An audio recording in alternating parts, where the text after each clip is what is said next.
Welcome to Flat Earth Debate, Uncut and After Show. I'm your host Nathan Oakley, and if you are new to this channel, or you've not done so already, then be sure to subscribe, hit the bell notification icon and join button if you'd like to become a Nathan Oakley 1980 channel member and keep up to date with the Flat Earth Debate. If you would like to support the channel, there is a super chat that runs alongside each of these shows while they premiere, and there's also a PayPal, Patreon, crypto and thanks button in the info box below the video. Speaking of Patreons, I'm going to do a quick shout out to all of you who do support me on Patreon. So a massive shout out of thanks and appreciation to Jason Hornsby, John Travolta, JMels24, Yu Unamento, M, Iron26, Endless, Goldie McKiernan, Retro Bill, More Books, Cannabear, Fibre Oats, Michael Kahn, Rob H, John Kays, Patrick Gunnels, Banter, Will Brax, Mel B Styles, Troy Shuker, Hairy Blade, Mobile Max 777, Neo the One, Rob W, Open Minded, Reese Pound, Del West Watson, Maria Neelands, Unbelievable Productions, Blue Ridge Ranger, The Real Gabster, Abraham Mohammed, Adrian Quintana, Skeptic 936, Life is Short, Texas Mike, David Wayne Foster, and Dank. So another massive thank you to all of you for supporting me on Patreon. Now I will hand over to whoever's in Discord and Google so you can enjoy their dulcet tones while I set up for today's live show. Authenticity, did I say it right? Okay, of the manuscripts. And one of the chief antagonizers, or someone, a skeptic, let's put it that way, is a gentleman by the name of Bart Ehrman. Now, Bart Ehrman even agrees that the manuscripts are fantastic. He doesn't use them all, but the ones he uses, he says these are true, these are dated, these are from Paul, this is from this person. And he says, I just don't believe in the supernatural. So that's my beef with it.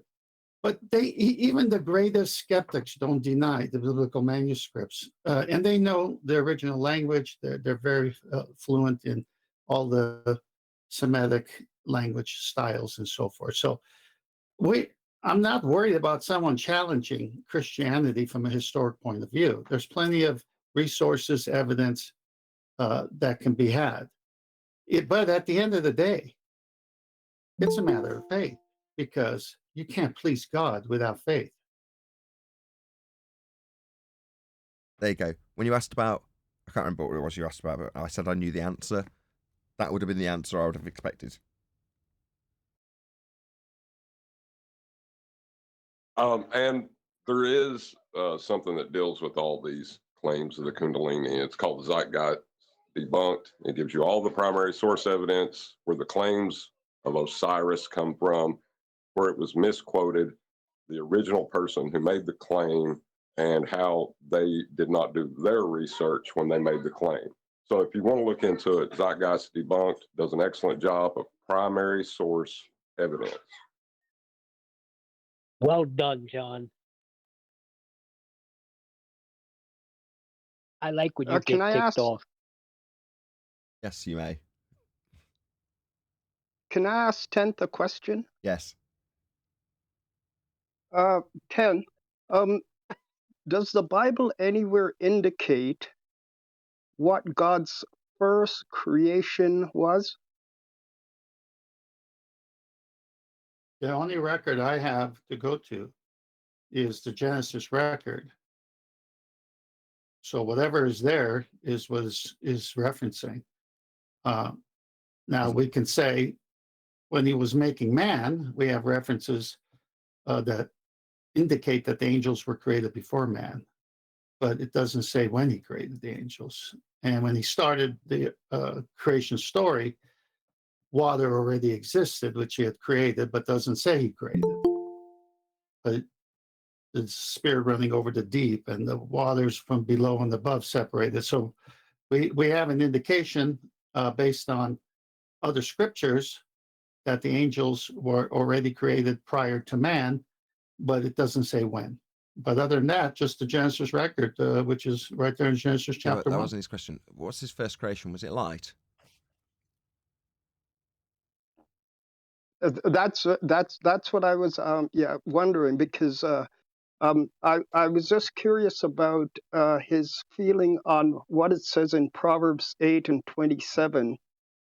It says, when he prepared the heavens, I was there. When he marked out the horizon on the surface of the waters, which relates to, what we talk about, the flat earth. It says, I was there. I was wondering who that would be referring to. You can check it and let me know Monday, because I know we're getting No, close I to tell the you big now. I'll tell you now. That's wisdom. Proverbs is personifying wisdom as a person. Well, it's the word made flesh at that point, right? No, well, we can take it there if you want, but the point is, in Proverbs, So it's talking about wisdom. Well, if you let me finish, it's interesting. I'm in the middle of a study in Proverbs, so it's wisdom personified. I was there, meaning wisdom was there, meaning God, who knows everything, can't be taught anything new, did it. And you could easily tie that to the Lord Jesus Christ, because everything that was ever made was made through him. No, I think he's trying to ask you about Right. the horizon. The word. He's trying to say The about... word was Go on, John. the word was the first creation because he spoke everything else into existence. So Well, are you saying Jesus was never created? Jesus But was when the God first speaks, creation of God? no, gosh. No, I'm sorry. Jesus I himself, thought that was John I was I'm asking. Sorry. no. Jesus was always pre-existing. In his human body, he was created. Okay, the human body, but he's always been there as a spirit prior, according to the Bible. Now, what John is referencing is when God speaks, that's how creation is personified or made. When God speaks, he can create just by speaking it.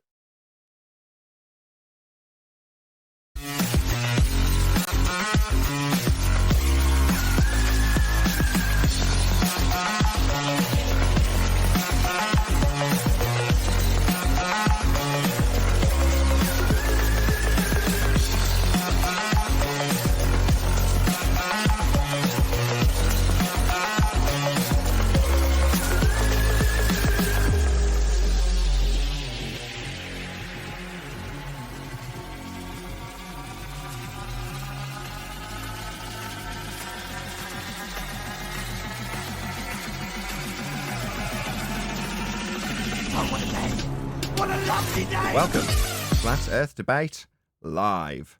I'm your host, Nathan Oakley, and if you are new to this channel, or you've not done so already, then be sure to subscribe, hit the bell notification icon, and join button if you'd like to become a Nathan Oakley 1980 channel member and keep up to date with the Flat Earth Debate. If you'd like to support the channel, there is a super chat that runs alongside each of these shows while they are live, and there's also a PayPal, Patreon, crypto, and thanks button in the info box below the video. Most importantly, if you'd like to join the discussion, simply mute the page you are currently watching, then click the link in the info box below this video to join the panel and express your views on the nature of Earth. If you do join, please don't swear. If you do, you'll be ejected, and if you are, please don't try to rejoin the stream using sock accounts. You'll be warmly welcome back on the next stream. Please also share the show on social media. Sharing the show obviously increases the live audience, but this in turn increases the chances of a more diverse panel, so please share the show on Facebook and Twitter. Now we are joined by Righteous Force, Neil, Refracted Curvature, 10th Man, Arwin, Brian's Logic, and a whole bunch of people in Discord, so welcome one and all. Good morning. Yay! Hey, good morning. Blood is pumping today, boys. Hey, great video yesterday. I was laughing so hard in that little short you released with the Science Asylum. It's outrageous, some of the stuff that we hear from the mainstream, right? So obviously, if you're dealing with an anti-flat earther, you're going to get the anti-globe trying to combat a flat earth overcome to a globe claim, which won't sit in line with the globe. Now, already, just in describing this, probably half the audience is confused, and this isn't even a follow-on from something we discussed in the pre-show. This is fresh, right? Well, dealing with a normie, and by normie I mean a normal globe claimant, for the most part, they stick to what is actually the globe claim, like geometric horizons and fourth-dimensional space-time bending, sky vacuums, all that sort of stuff. Well, that's refreshing because it means we can actually attack the original claim. But occasionally, like yesterday, they get it wrong. Now, it transpires that there's even globe believers that have addressed the guy we addressed yesterday for how wrong he was about his assertions in space-time.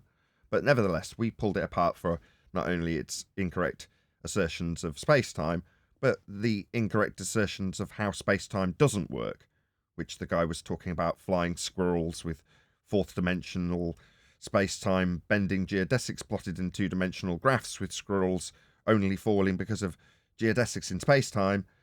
It was absurd. But nevertheless, there was a lot of fun to be had in taking apart incorrect assertions from actual globe believers, just as much as it's frustrating to take them apart from fundy chanters talking through you on a debate. But there we go. As I say, join the show if you want to interrupt any of these response videos that we've been talking at. If you feel that we're being unreasonable, and obviously they're not getting their fair chance to say anything in response because we've got a play and a pause button, then you're welcome to join. There's a link below. Also, if you're enjoying the show, please share it, as this has taken a turn that everybody's enjoying, according to all the comments, which is wonderful, but it would be nice if lots more people were watching, of course. So please share the show, as I suggest at the beginning of every intro. Meanwhile, we're going to do housekeeping today. So any evidence of a physical geometric sphere edge, that's a horizon formerly known as the curve of the Earth. Come on, Discord, we want to hear your input today. Plus, I want to level you all up. Well, none. Well, If there was curvature at the horizon, we wouldn't have anything to talk about here. Exactly. If the horizon was Earth curved, we wouldn't be flat earthers, would we? Good answer. No. Any evidence of axial rotation of the Earth-based variety? No. No evidence of axial rotation of the Earth-based variety. You'll need half of that. Yeah. I used to say I hated the subject, No, but now... no evidence. No evidence of a radius of 3959. That's right. I got that out of the way. No evidence of R R then. What about any evidence of a self-perpetuating molten iron core at the centre of a presupposed spherical Earth with an R value of 3959 debunked by the Black Swan? Let's go, Discord. At molten iron core, There's anyone? an F swerves, but you'll need half of that. You will. Putting you at the centre of an equatorial plane that's supposed to be a molten iron core when you're doing any navigation. Any evidence that you can acquire an elevation angle measurement from a curved baseline? None whatsoever. I mean, it's just it's a pathetic question, really, because it's an impossibility. Right, any evidence that level runs equidistant to the centre of Earth? Is anybody claiming that? Yeah. There's even And why did they claim that? I think there's even a Merriam-Webster definition that includes it that way, like 5th or 6th definition down. So yeah. It doesn't include it that way. Say again, Brian. It doesn't actually mention the centre of the Earth in the Merriam-Webster. What is it exactly? I can't remember. It's such a long time. Go ahead. It says, I think it's a water. Oh, my head is not working straight now. Something conforms to all the curved parts of the Earth or something like that. It doesn't mention the centre. Water level conforms to the curvature of Earth. Not even exactly that. It's a little bit vague, actually, the way it's it.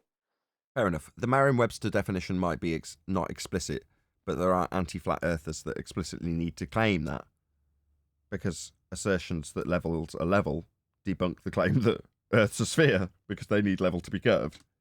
So, yes, just go to Bev Try Thinking channel if you want to hear people making that assertion. As a result, it's even got a little strapline that they use called bendizontal, which is their sort of automatic response when those claims come from those anti-flat earthers. So when you ask, is there anybody making that claim? Well, right here, right now, no. But you can certainly see him making it on Bev's channel. Any scientific evidence of gravity? Gravity? You'd need to observe it. First of all, you'd need to observe it as a natural phenomena and then carry out multiple tests and to prove that hypothesis. Oh, well, it isn't. There's nothing to observe. You can't observe time, and you can't observe time as a dimension. You can't observe time as a dimension bending or dilating.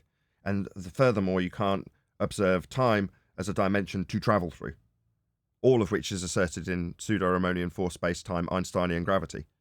So there is no phenomena. It's just existent only in the maths. So it's just a fantasy, then made-up fantasy, basically. Well, it's a description. It's how they would describe our world, but it doesn't mean it's physically happening in any way, shape, or form. We don't have a fourth dimensional time to bend. But people actually believe this is happening somewhere. Sure, hence we ask for scientific evidence of it, because it doesn't happen and there is no phenomena. They use the words of science like theory and experiment to assert that it does, and it has some causal influence on our life 107 years ago. And if they're actually on the current rhetoric of Einsteinian pseudo-Riemannian force space-time bending, they claim it's an effect that we see in our observable nature. It's neither. It's a description in pseudo-Riemannian force space geometry with a dimension that isn't real. What about any single viable... Go on. I'm just saying, so to answer the question, there's no scientific evidence of gravity then? That's the answer to that question. No, it's often asserted in the context of science, though, as I'm sure we'll hear later, as we're going to be covering a bit more Neil deGrasse Tyson as he ran on Joe Rogan, and people have been sending me these videos. So a guy from, I don't know who sent this one. Was it you, Neil? Hey, Nathan. Hello. Hey, Nathan. Yes, Gene. Can we do a short one of TikTok first, just to get that flavor out of our mouth? Just a short one. I put a bunch of them in Planet Peterson as a user. Yeah, sure. But yeah, just do one. They're pretty short. Yeah, does somebody, or can somebody post it in Masterbases? It's in the text main chat. There's a ton of them. Which one do you want? The first one? I don't know. Anyone, just to get a flavor of them. Whichever. We'll do a bit more housekeeping while it's being sorted out. All right, I'll post it, and I also want to ask you something, Nathan. I want to plug a video I did yesterday when you get the chance. So not right. There's whatever you see. Sure, you feel free. We'll just rattle our way through the last few housekeeping questions. Any single viable hypothesis from any of the fields of astronomy, cosmology, or astrophysics? Well, no, that's impossible, because they're merely just observations, and that's as far as them topics go. They're just observing something. They can't go any further to prove it using the scientific method. Any evidence you can have gas pressure without the necessary antecedent of a container to press upon?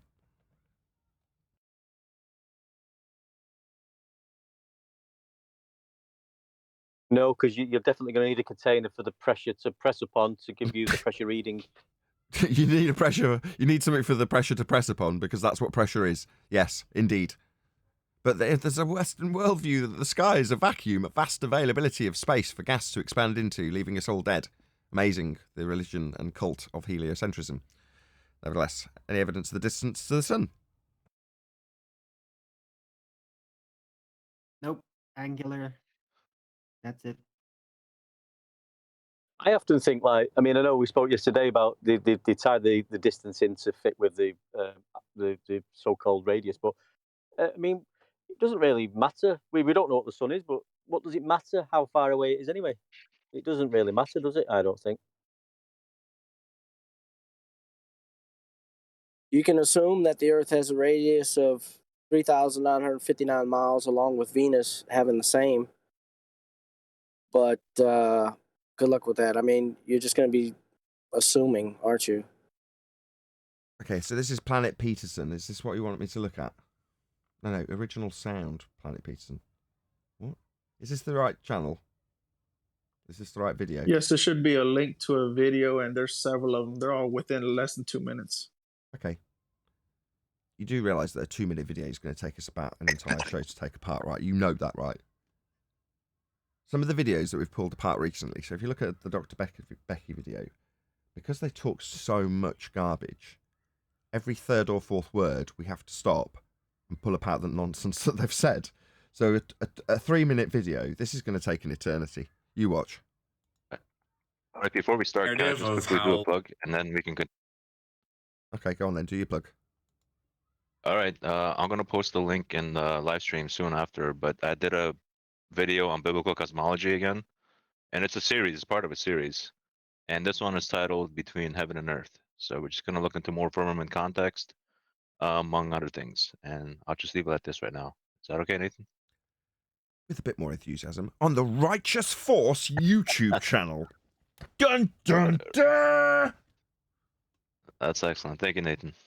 And I'll post the link in the YouTube chat.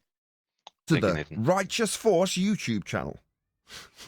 Yeah, it'll be in the live stream chat. If you're watching live, go and click on that video. Subscribe today to Righteous Force. Any other things? Did we miss any housekeeping questions? Don't believe so. Molten iron core? Say again, Arwin? You're a bit quiet, by the way. Molten iron core? Is Arwin talking? Yeah? Can you hear me? Yeah, if you're talking to your mic, I can. I am Yeah, we talking done in the my iron mic. core. What did you say, Arwin? Molten iron core. No, we covered that. Oh. Oh, okay. Okay, are we all ready for this TikTok video? This is totally unvetted. I've no idea what the context of any of this is going to be, but we're taking it from Gene in Discord that this is going to be top quality stuff that we need to take apart. It looks like Not it's top quality, but extremely popular. popular. How popular? I don't know how TikTok works. This is literally... Go on, how do I find out how popular it is? By popular, what do you mean? View number. Where's that? Doesn't say. I can't see that. I don't know how it works. It's got... I can tell you how many hearts it's got. 5,200. Anyway. No, 2,500. My numeric dyslexia getting the better of me. Why do things fall down? They're Well, like hot air balloons and helium balloons and gas that's produced at ground level. Why are you asking about things that fall down when there are things that go up also? Have you decided to exclude the fact that things go up as well? That seems silly. answer is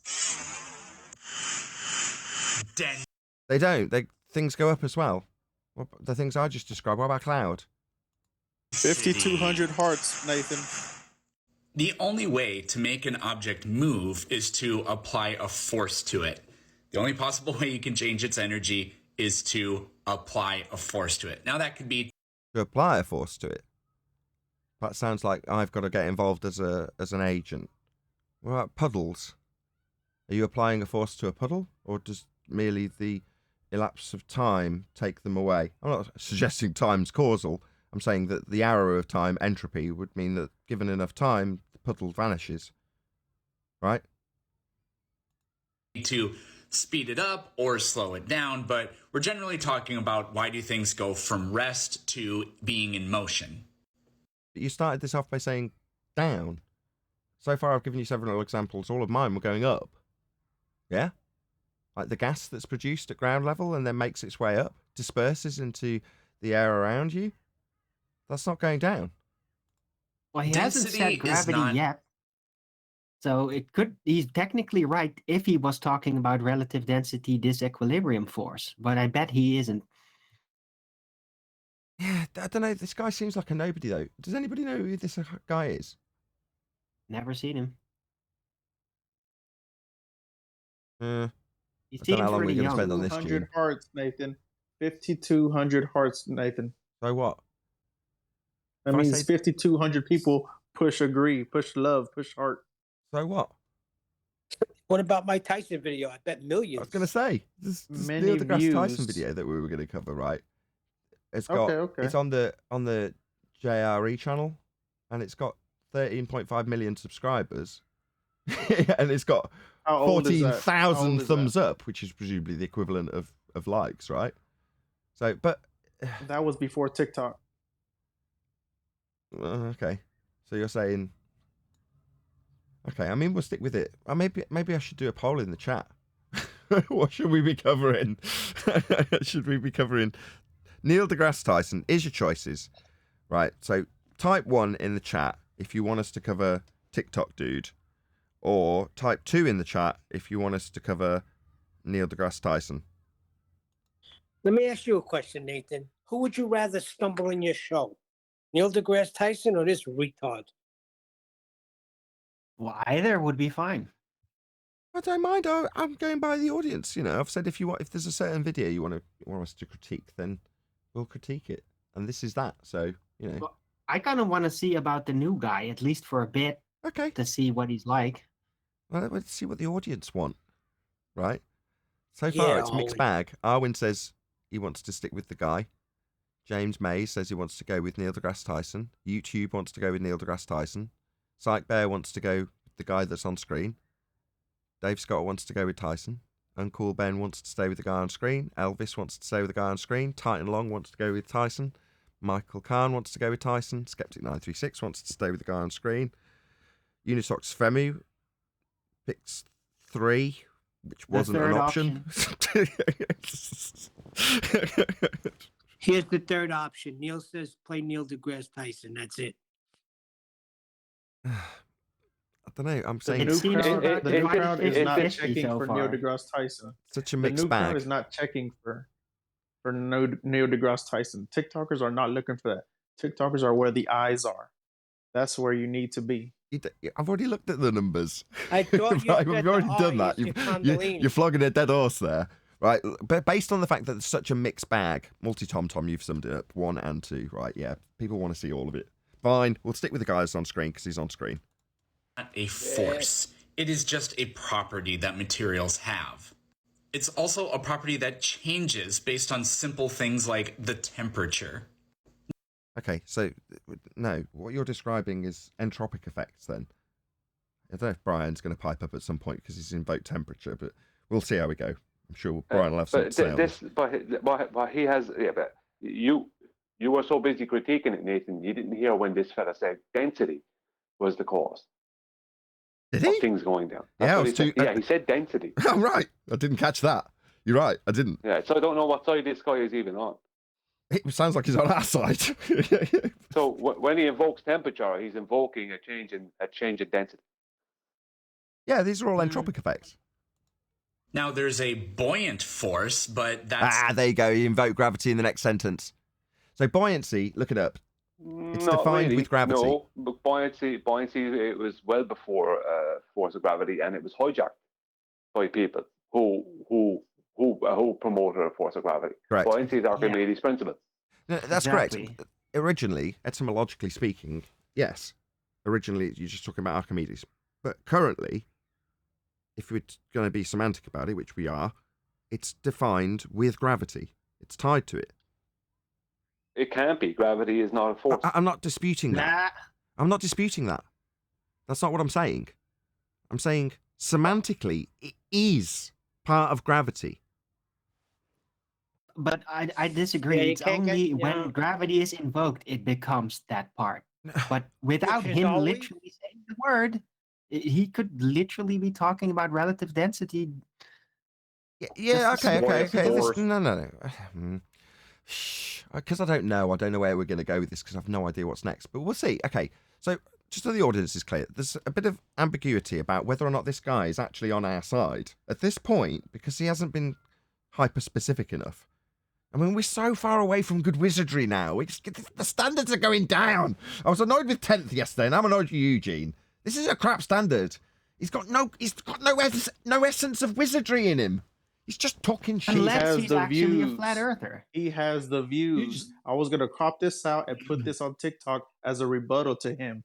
That's why I was thinking you would let it play 2 minutes. It's very short. And then we take it apart. And I was going to post this on TikTok. We are. I'm not moaning. I'm just saying it's more frustrating because there's no skill to admire in what he's doing, right? There's no essence of good wizardry. Let him get in the flow. Let him get in the flow. Nathan, just because you hate squirrels, don't be annoyed at 10th. He's not talking squirrels. Right, okay, we'll spin on a little bit. It's not what density is, and... There you go, you're right, Brian. Go on, John. When he said buoyant force, he invoked a force. Yeah, you can. Is anyone claiming a force? Yes, he did. Yeah. Doesn't matter. You can claim it behind it, or you can claim it to be a side effect of Newtonian gravity. Either way. But he hasn't invoked that yet. Yeah, but I was singing the praises only earlier in the show about the fact that when we do these reaction videos, it's nice that we're reacting to the actual rhetoric. the current rhetoric, the Einsteinian rhetoric. Now Armin's saying, well, no, in his defense, he might be using Newtonian. Is that really... It's nice when you let it play through, man. It's only 2 minutes. We are. Look, just chill, Gene. Everyone, take a breath. Right, we are covering this, Gene. That's you out of the way. Arwin, I am annoyed because of the lack of wizardry and skill when it comes to... If he's going to convolute in Newtonian gravity because he's invoking a force, and now finally, John, yes, you're right. If he's going to invoke a force in a buoyant term that we're still not 100% clear he's going to tie to heliocentric gravity in either Newtonian or Einsteinian, I mean, he's just not being specific enough. I know we've only played a couple of seconds. He's not using the word gravity, and until he does, it's kind of open. So exactly. Frustrating. Let's listen. And I really never hear any of them talk about buoyancy because I don't think they have any concept of it. But the buoyant force... Who are they? Who's he responding to? What's the title of this video? We don't know. It's a mystery. Just keep playing. No, definitely isn't why objects fall. Hashtag flat earth. Is that the title? Oh, I'm so confused. Force doesn't make any sense unless you have gravity. Okay, are we all clear what he's talking about now? Which one? Which one? Very clear now with this. Yeah. I hoped he wouldn't shoot his foot off, but he did. The moment he said force, he was already into it. Okay, are we gonna... No, it doesn't have to be. But now he invoked gravity. He even said, oh, well, if it's a force, it would have to be gravity. Something like that. So it's over. Yeah. It's over. And it's not over. We're just clarifying what he's talking about. Hold on, Brian. We're just clarifying what he's talking about. Right, am I correct, panel? So far, he's invoking a force. He's talking about gravity. Therefore, he's talking about Newtonian, mass attracting mass, force of gravity. Are we all correct in our assumptions of what he's talking about? It's the only thing you can talk about as a baller. Okay. Einstein gravity is not something you can talk about in relation to things actually happening in the world. Okay. Right. What he's doing is pretty pathetic. We've dealt with it probably 1 billion times here on YouTube over the past 7-8 years. He's trying to claim that flat earthers never heard of buoyancy. Buoyancy is due to gravity. He obviously has no idea what he's talking about. He doesn't know where buoyancy comes from. He doesn't understand Archimedes' principle, where that came from.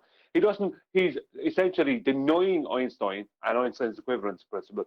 He's denying Einstein's claim of a two-way speed of light calculation. He's denying all those things, and he thinks he's right because he thinks we don't know what buoyancy is. How could we not direct this to him? know What's what this guy's buoyancy name? is? What kind of a child is this fella? Yeah, I want to unleash some fury on him too, Brian. Planet Peterson on TikTok has many followers. Mr. This Peterson. is not going as smoothly as we thought, guys. What's his first name? Planet Peterson. That is his TikTok handle. And he is also on YouTube. Peterson. Planet Peterson. You stupid idiot. You are 107 years out of date with your mass-attracting mass force of gravity. Stupid idiot. Learn your rhetoric before you go on TikTok talking about 107-year out-of-date force of gravity. Ugh, do I have to quote some of your actual priests to you? We, on the Flat Earth side, want to debunk people who actually understand the globe claim. That would be that gravity is not a force, end quote, George Musa, or there isn't really a force of gravity at all, end quote, Professor Brian Cox. Why? Well, because gravity is the bending of a fourth-dimensional space-time. Pseudo-Ramonian force space-time geometry developed by Einstein, superseding a mass-attracted mass force 107 years ago. What kind of clown are you? Anyone else want to have a jab? Feel free. I don't. Yeah. I know what he's doing. What he's doing is he's poisoning the well. That's what he's doing. He's on TikTok where there's younger people. He's on YouTube listening to flat earthers on YouTube. Then he's going to TikTok because he brought up density and he brought up temperature. That means he knows what he's talking about. He knows what density is. And he knows the buoyancy, that what he's claiming as a force of gravity is not an explanation in real physics, that you can explain these things with temperature and density, and that causes a movement of something up or down. He knows this, and he's trying to poison the well on TikTok. That's what he's trying to do with younger people, because TikTok's for the younger people and people who are just naive on the subject, even if they're not younger. And that's what he's at. This guy's a complete fraud. Even on a flat Earth where gravity doesn't exist and there still are molecules and density and buoyancy is there. Hello? Yeah, Alwyn, I'm trying to play the video. Okay. What? I'm just saying that it seems to me so far that in the video that he was trying to kind of like grease the skids, hoping to draw in people with kind of a neutral explanation, but then he kind of broke it off and injected this, oh, well, force, that means gravity, and ruined it. So I don't know what he's doing, but it's not working. This is not how you consume a TikTok video, man. You let it play. It's 2 minutes max, dude. Excuse me. You're telling me how to consume media? How dare you? Why on earth would the materials go down? There's absolutely no reason that the heavier material would be down. Why not in the sky? Why not? Unfamiliar with clouds, are you? You stupid bonehead. Clouds aren't going down. Why aren't the clouds going down? They're not. They're going up. Why aren't the hot air balloons and the helium and all the other gases going down? They're not. Do you think gas goes down? You stupid idiot. This is embarrassing. Not everything goes down. Why not to the right? Why not to the left? Why not up? What, like gas does? Or water would do if you poured it into a bathtub? Do you think it's going up or down when it spreads out from side to side? Have you got no concept of reality? This is a very like a 2016 argument of relative density. Oh, why doesn't it go to that direction? I mean, this is nonsense. Mic check. Hey, Chocolate. Hey, Chocolate.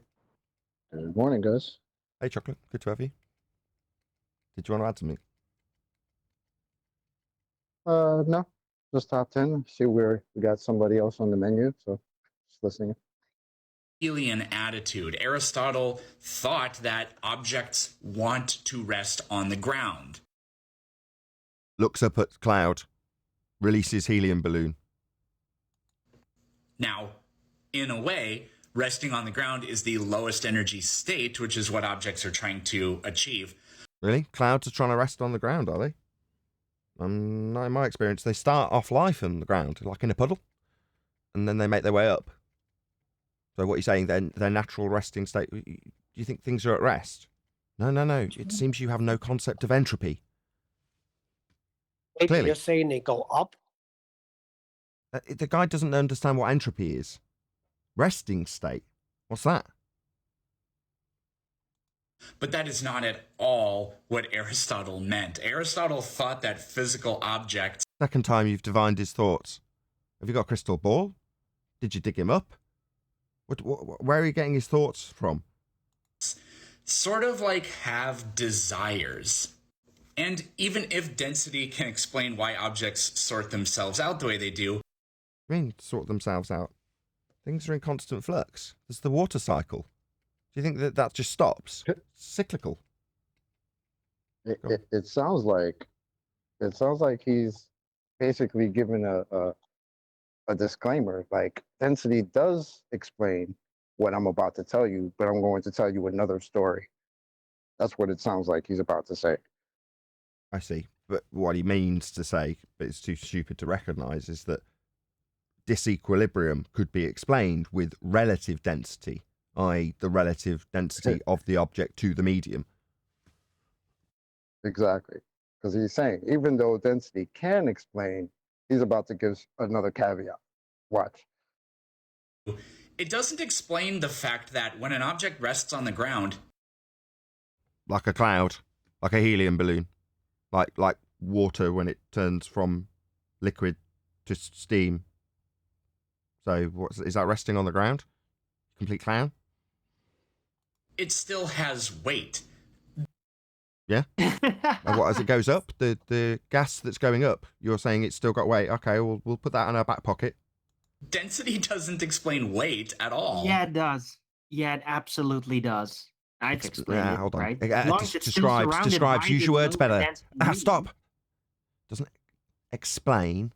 It describes. Yeah, weight is density over volume. See, this fella's a complete idiot. Yeah, that's but as density long as over it's volume. still You can't have surrounded. weight without density over volume. It's complete nonsense.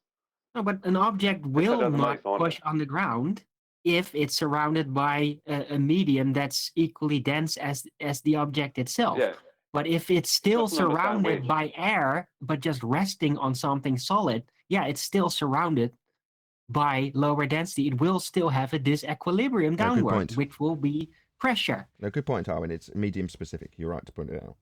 And Structure is supportive matter. That's why an anvil. Hold on, Yeah, Arwen. Go structure ahead, is Brian. supportive matter. That's why an anvil can float in mercury. That's why that can happen. But, This yeah, fella same- doesn't know what he's talking about. that's Arwen's point. It's medium specific. I know, I'm agreeing with him. Oh, you seem like you were arguing about it, but you were on the same. Okay, you're agreeing. Yes, you are. Slipping in his You are structural indeed in agreement. support. Like now, he's not allowing me to say that, so it makes it impossible to agree with him. It just means that he's making the point before you get to make it, but you're agreeing with him. Yeah, but the main problem is this guy doesn't understand what weight is. This fellow doesn't understand how weight is calculated. He doesn't understand weight is just a calculation. He doesn't understand how it's calculated. No, but this fellow thinks weight is given to what he thinks is a mass via a force of gravity because he's 107 years out of date and an idiot on TikTok. Yeah, but he mostly just doesn't get density. If he says, well, density doesn't explain the weight. Yes, it damn well does. I just did that. You did it so again. He just doesn't understand he doesn't density. Explain it. Oh, goddamn. Right, no. Explanations, right, would be within the remit of things like the scientific methods. They provide explanations. Describing things in the language of mathematics, that isn't an explanation. You keep saying it, Arwen. But that's where he's going to go. So when he's having an issue with weight, that's because it's not weight in the real world, the thing we measure. It's M times G. His mathematical explanation of the world. Oh, I like it when Adam's here. I can breathe easier. Right. I'm not going to let us move on to the next part of the clip with that being said by Arwen for that very reason. I know where he's going and Adam does too. Right, we know where the reification starts. I don't have to hear what he said next. I don't have to listen to it in advance. I know what's going to happen next. I said a minute ago what he's doing. Say again. I said it a minute ago what he was doing. I think you said it 2 weeks ago, easily. A mass is given a weight by a force of gravity. That's what I'm going to say. Indeed. Let's have another listen. Say it's caused by air pressure, but air pressure is exerted in all directions. Who said it was caused by air pressure? Did somebody say that? Nobody ever? Well, I mean, we need to have air pressure for any of this stuff to develop, but I don't remember anybody recalling that as a rebuttal to a claim of gravity when he's making an assertion that everything goes down. It's ridiculous. The more air pressure, the less weight. All four of you, all at once. Yay. Yeah. The more air pressure, the less weight. He's just dead on wrong. Just fundamentally wrong. Do it, Brian. Do it. Yeah. What it is he's trying to respond to Pete. Someone's after telling him about the fact that objects weigh more in a vacuum. So consequently, if gravity was a force, then the air is basically a mass of all tiny independent particles being pulled down onto an object, giving it more weight. So if gravity was a force, then an object would have to weigh, if gravity was real and was a force, then an object would have to weigh less in a vacuum, but it doesn't. Objects weigh more in a vacuum, and objects weigh more at high altitudes, not less. That's an old wives' tale. So consequently, what this fella is doing is he's trying to, this is what I'm saying, this fella is purely a fraud that's in there to try and poison the well and confuse people. He's heard some of this stuff and he's trying to explain it away. He's trying to claim the force of gravity while also saying, well, air pressure has nothing to do with it. But at the same time, 1 second, John, at the same time, he's also, without realizing it, giving away their actual explanation for the air pressure gradient. Because their explanation for that is a force of gravity pulling it down. And their explanation for why helium balloon goes up is because the air is being pulled down, forcing the helium balloon up. So if air is not affecting the weight of the object, is not adding to the weight of the object, then that means that a force of gravity does not exist. Yes, Brian's just summarised the whole argument, by the way. So if you were paying attention, thank you, Arwen. Arwen's just Brian's redeemed himself where Arwen was speaking through him earlier by summarising the entirety of this particular argument. So if you were paying attention, you've heard the end from Brian just now. Well, I just want to point out that he acknowledged that air pressure is in all directions while asserting a downward vector. Good catch. I wonder how he. That's what Yeah, I hadn't got on that either. but- Yes, indeed. Yeah, you double-speaking clown. Yes, indeed, John. Hold on, I don't think false, isn't that it? was my point. No, but that's false because the bottom of the 1 kilogram bag of sugar, how much air pressure's pushing that kilogram bag of sugar up when its bottom is stuck to the bottom of the scale? right. I don't think that even within the Newtonian gravity models actually claim that more gas causes that. No, it's the location. It's the vertical location towards presupposed center that determines the strength of the force of gravity, not how much air it surrounds. That's not even part of the heliocentric model. Arwen, it is. That's how they explained the gas pressure gradient. Is that if you look at how they try and hijack buoyancy, is they say that the air is being pulled down towards the surface. Right. And don't summarize it again. You've already done a good job. Brian, hold on, both of you. Right. No, this is where this is going. Hold on, Brian. You've already summarized it once beautifully. Oh, God. Yeah, Trying but to keep you two under control is like a nightmare. Right. Yeah, you summarized it once. Now you're doing it again. Beautiful. Yes. Where does this end up? Yeah, I'll now reiterate Brian's point because it's obviously not going to have acknowledgement from anybody. Gas go down, go boom, boom. That's where this ends up, right? Thunderfoot Clown. Yeah, he's going to be the poster child forever when he took a bucket full of bouncy balls and poured them into a fish tank to tell us how buoyancy is explaining that the item, i.e. helium balloon, is going up. Well, because the gas around it's pulled down. No, it isn't. All gas expands in all directions to fill whatever availability of volume it has to fill. It's not being produced in the sky and being poured out. It's produced at ground level and makes its way up, getting ever thinner as it disperses, in line with entropic law. That's what gas actually does.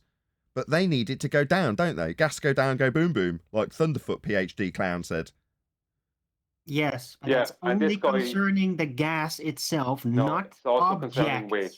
No, yeah, it's also concerning just one of you, just one of you. Just one of you, just one. It's not clear. No one can hear. Hello? Hello? Hello, you two? Nobody can hear anything. Just you two talking through each other. One of you at a time, please. Yeah, so let it be me. Because Brian has put this in here for a while, like weeks ago. I didn't address it then. It's completely incorrect. Now you're rumpusing me. It's completely incorrect.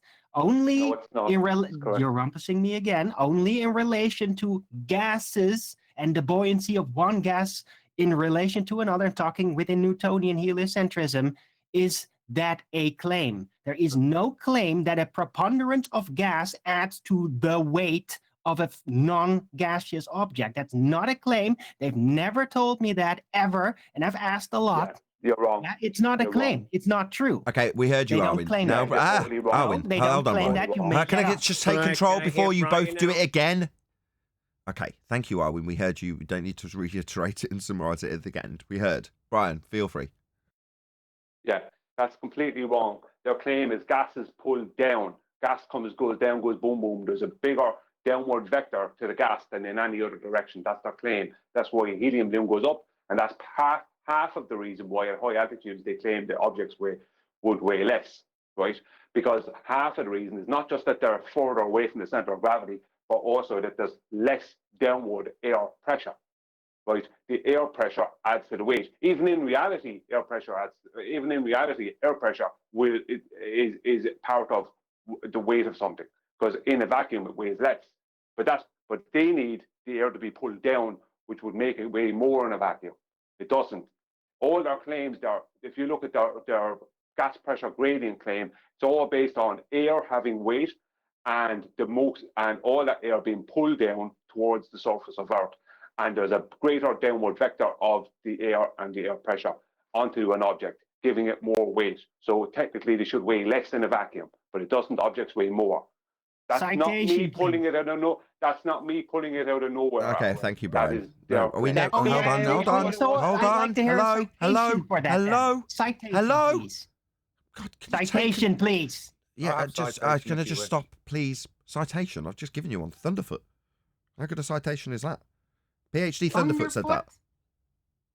Can we really? move on? Thunderfoot? Yeah. Anti-flat earther. It doesn't matter. You asked for a citation. I've just given you one. Yeah, within the official narrative. That is within the official narrative. Oh, really? Neil deGrasse Tyson says that? Yeah, does he? they all say it. Arwin, can you just step off? Why are you challenging this? You're also challenging Because it. I'm not Arwin, agreeing. you're now They don't rumpusing say me. that. Now rumpusing me. You also, intentionally, I feel, referenced it to Newtonian. I heard you. Nobody claims this. You did. Except maybe Thunderfoot. Notice there was a short pause, no denial. Yeah, you did. You tied it to 107-year out-of-date Newtonian conceptual gravity.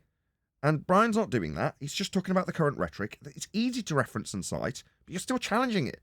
But from the basis of Newtonian, which you cleared up and clarified when you were jabbering through Brian.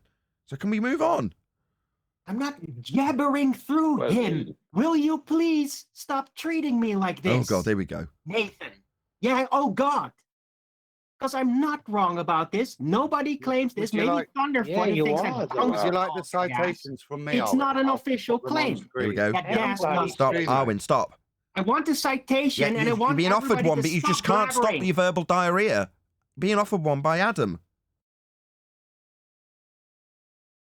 Right, give me a second. I'm just pulling it up. So this is just instant Google search. I can open them up, but first one is Scientific American, where they'll claim weight loss at altitude. You can go up to the top. New York Times, body composition and weight change is a difference. Living at higher altitude, that's a slightly different one. Weight loss, reducing weight, they're all there, mate. It's I'm not sure. Object? That's their claim, and that's what Brian's saying. It's the opposite. If anything, fundamentally, if you're going to invoke a gas go down, go boom boom, then the net effect is it should be less. Yeah, less this is down. insufficient because in every title you just Google there, guess what? Altitude. What's an altitude? Is that pressure? Or is that literally a position vertically, as I stated at the beginning of this debacle? Sorry. Say again. Altitude, not the pressure of gas causing weight. Altitude is based on pressure. The distance Altitude is towards based on presupposed. pressure, Arwin. I'm not done Can't yet. hear either of I'm you done with talking this like shit. that. You all fucking rumpus Arwin, me. he's answering I'm you. done with Calm this. down, Stop, mate. chill No, out. I'm Carry not on. fucking calming down. Arwin, just calm Stop down. rumpusing me. Please calm down. I'm in the middle of an explanation. Yeah, Calm but it's being down. corrected by Stop doing it. Brian, and you're getting Right. annoyed as he corrects you. So say it again, because I missed the point. So just reiterate the point. Altitude, not gas pressure. Altitude is the factor, Thank which you. means a position in space. Okay, Not thank you, the, thank you, but the Arwin. Okay, properties or the Arwin, condition of the Arwin, matter. thank you. Now I'm done. Thank you. Yeah, altitude is okay. based I'm trying to gain on control. pressure. It doesn't mean that somebody else from the sidelines needs to step over me. Yeah, Brian tried to respond to you, and you got extremely angry when he referred to what defines altitude. Do you want to try again, Brian? Yes, thank you, Nathan. Altitude is defined by air pressure, Arwin. That's how they define altitude. Right, can we- Elevation is defined That's by all sea we level. need. Can we move on now? Thank God. Okay, I'll look that up to confirm that. That's all we need. Thank you. Thank you. It's not just down. The force required to lift a suction cup is always greater than the actual weight of the object.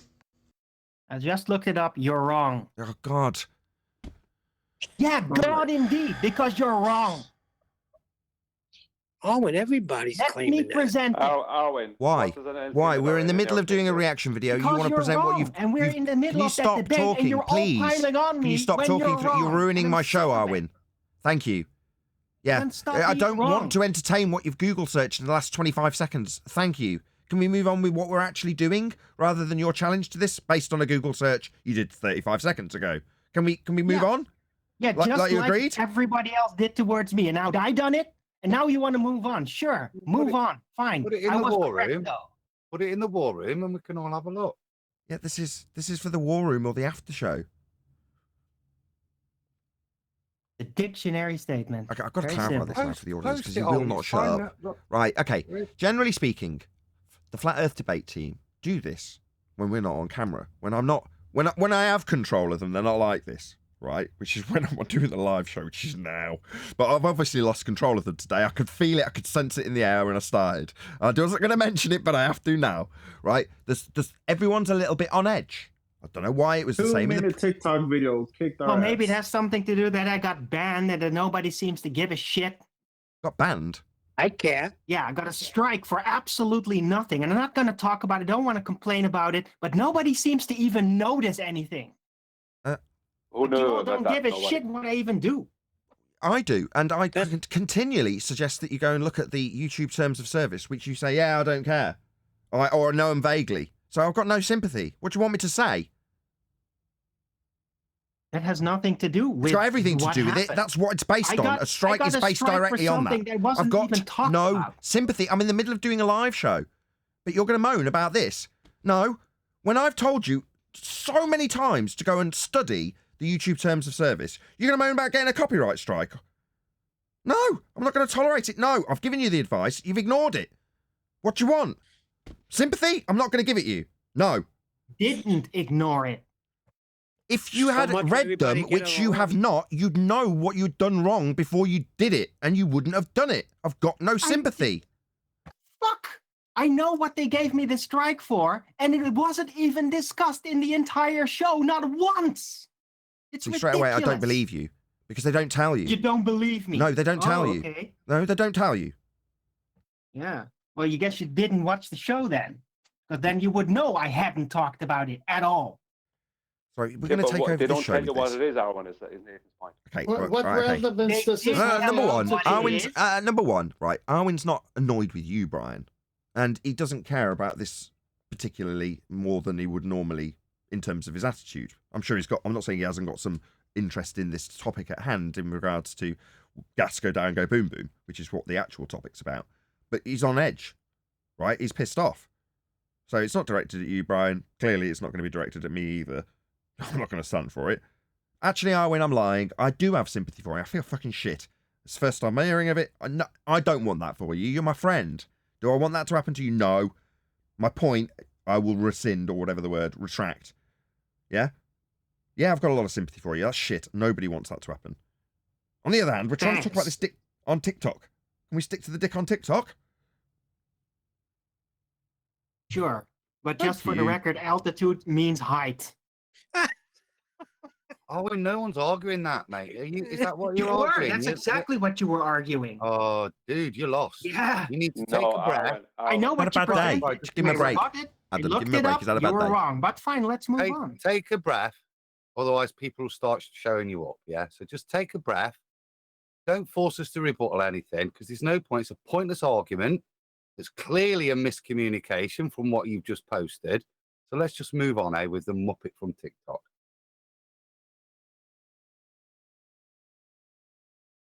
Pauses for 5 seconds for the next interruption. And we're in the... I was about to say, you want me to interrupt, but chocolate beat me to it. I'm just going to say there it is. Chocolate beat everyone to it. Right, I think we can actually start again. Wait a second. I thought we all got along here. For fuck's sake. Who was that? I was just saying, I thought Shut we all up. got along here. Or oil and water, or any two fluids of different density, put them in a container and then drop them, they don't separate. What's he babbling about? How does this prove anything? Hey, Nathan, can I make a suggestion? He's talking about vomit comet neutrality. Like, yeah, if it falls, then can I it make a doesn't mix suggestion up right quick? according to density. Ooh. Yes, you can make a suggestion. Go ahead. How can we listen to the short TikTok video first? Because every time you chop it up and talk for 5 minutes, we forget what he even said. No, we don't. I don't. Try and keep up. I'm good. It's just Neil. But this guy is going to It's just every time I try and play a bit of the clip, somebody starts talking straight through him. Even though I leave pauses and make it really clear that I'm about to play it, Chocolate, Neil, O'Brien, or someone will talk through the beginning of it. Well, I'm going to say something now before you play it. What this guy is going to invoke is that flat earthers think that when you drop two liquids in the same container of different densities, that they won't mix together. No flat earther ever said that, right? The liquids will mix like gases will mix. Sorry, liquids will mix like gases will mix. But what's what his will happen point? when they come back stationary is they realign themselves to their density. Sure, That's what happens. Well, what's his point? Right? What's his? He's Well, he's saying it's a straw man we haven't made a claim for. Yeah, that's basically it. Okay. That simple little demonstration proves that there's a force at play pulling the object with the most mass per unit of volume down. Well, like a cloud. Like a cloud. That's Newtonian. Like a cloud. I didn't have to put it into a container. I could just observe it naturally dissipating into the atmosphere around it. I could just watch that with my eyes. Go on. Bloody hell. I'm sorry, this fella's annoying me, Nathan. I'm sorry. This fella's triggering me. He's annoying me because this fella's a complete fraud. He's just said something there that isn't true. Now, I don't know if he knows it's not true or he's just stupid. He just said that basically what he said is he didn't do what I thought he was going to do. He said that the two liquids won't mix even when they're dropped. Like, that's not true. They will mix. Any movement will cause them to mix, but they'll consistently keep on trying to rearrange themselves due to their density or via their density. So they will mix if they're liquids. Put a rock and a piece of wood in there and it won't mix because they're solids. So he doesn't understand the difference between solids, liquids, gases, plasma. He doesn't understand that. Or he does understand it and he's BSing everyone. But either way, this fella is a fraud. He also said something about a force pulling down. Yep. I don't know, checking my calendar. What year is it? Yeah, you got here a bit late, actually, Chocolate. We actually did cover that. So, yeah, it's 100. We've given him the sharp end of our tongues in that regard already. He's 107 years out of date. Yes, cool. That's correct. Copy that. Now, how is that? Well, because putting the object in free fall completely cancels out the acceleration of gravity. Really? So what, if you release a helium balloon? It's just like one sentence debunks. It's really easy. But it is a bit tedious. Where's the acceleration he's talking about? Caused by this gravity. He's talking about gravity. He's not been a force for 107 years. There's no acceleration in Einstein's relativity. Caused by a force. He's got gas going down, go boom boom, hasn't he? Like everyone else. But density is a property that always remains. And again, density fails to keep them separate. What? Density isn't a causal influencer. You can describe displacement based on an object's density within a medium. It's like taken the description of something and oversimplified it to the one word of density, and then ascribed it by strawman ascribed to us as a causal influencer. Like density can't cause. It's like, what are you doing? The qualitative term of density having a causal influence as claimed by flat earthers according to you? What is this? This guy's just stupid. I think this guy is trying to claim that because the liquids mix that or something like that, or they don't mix or something, that proves gravity. I don't know what he's talking about. Well, he's in La La Land. He thinks that he's demonstrated this. He's described them not mixing when he drops them. And then says, on the basis of that demonstration. What demonstration? He didn't demonstrate anything, stupid dick. He just said it. Gravity is the cause. Gravity hasn't been claimed to be a cause for 107 years. You stupid idiot. Hello? Try to keep up with the current claims of gravity. It's claimed to be an effect, not a cause. You stupid idiot. This guy, why is he babbling? Why is he even on TikTok at all talking this complete shit? You don't know your own claim. Because that's where, he's on there because year-olds you are talking not, shit. Nathan. Hold on, Gene. Go ahead, Chocolate. I was just going to say, that's the place now where, kids and whoever that can just fog a mirror, go to talk shit. It's TikTok. So that's why. But if they talk shit that we can actually get our teeth into because it's the right shit to pull apart, i.e. Einsteinian pseudo-Ramonian force-based time-bending nonsense, That's what we are here to debunk, right? Because it's been the rhetoric for 107 years. Go on, Gene. He is there with many views, more than we get live views daily. Right after the show ends, he gets there. He has 700 live viewers, spilling this bullshit, talking to flat earthers, the ones that think about the disc and all that floating in space. And he's there because you are not, Nathan. That's simply the truth, because you are not there. I am there. I'm there now. I'm doing it. We're doing it, responding to him. You saying, I know what your vibe is. You're like, get on TikTok. Well, that's not going to mean this guy's not there. And he's not there because I'm not there. That's nonsense. But we are responding to him. Of objects sorting themselves out by density. So I thought we would debunk a flat earth talking point that is used to combat the traditional narrative of how literal... Right, how is this a flat earth talking point? We haven't got any claims in this regard. We can detail relative density disequilibrium. We can even validate a disequilibrium effect that you can observe in nature with science. But there is no necessity for us to make a claim in this regard. You have a claim. Your claim is 9.8 meters per second squared downward bias. Or gas go down, go boom, boom. Yeah, it's stupid. You don't understand your own claim. You're using Newtonian forces of gravity that are 107 years out of date. So if you are watching this guy and you're on TikTok and you think he's good, he's a thick moron who doesn't understand his own global claim. So, as for us giving this guy the time of day, you feel privileged, dickhead, because you're not worth our time. You don't even understand the claim. So, we're typically dealing with people like Tyson, who can actually disseminate the claim in such a way that they can get a little bit of admiration from us, maybe even a little bit of respect for the quality of wizardry. You are just a shithead. I don't even know why I'm responding to you, because you don't know your own claim. I'm having to correct you on your own claim before I debunk it. That is to say, forces of gravity? No. Bending pseudo-Riemannian force space-time? Geodesics bending? You stupid idiot. Why am I, the flat earther, having to tell you about your globe claim? It's an outrage. If people are giving you respect, they shouldn't be. These 2,522 hearts that people are giving you, they're thicker than you are, because you don't understand the actual globe claim. I'm a flat earther and having to tell you what it is. It's absurd. Literally everything on planet Earth works. 1 second, Nathan. Mm-hmm.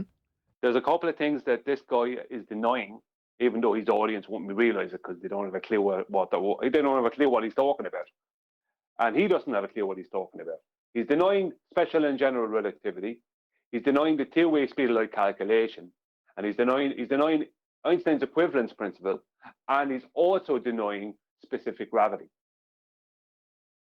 He's denying all those things because specific gravity is based on the medium. I'd wager £1, Brian, that if you listed off that list to him, out of those 5 things, he probably wouldn't know what one of them was. Well, he sounds very like Professor Dave to me, Nathan.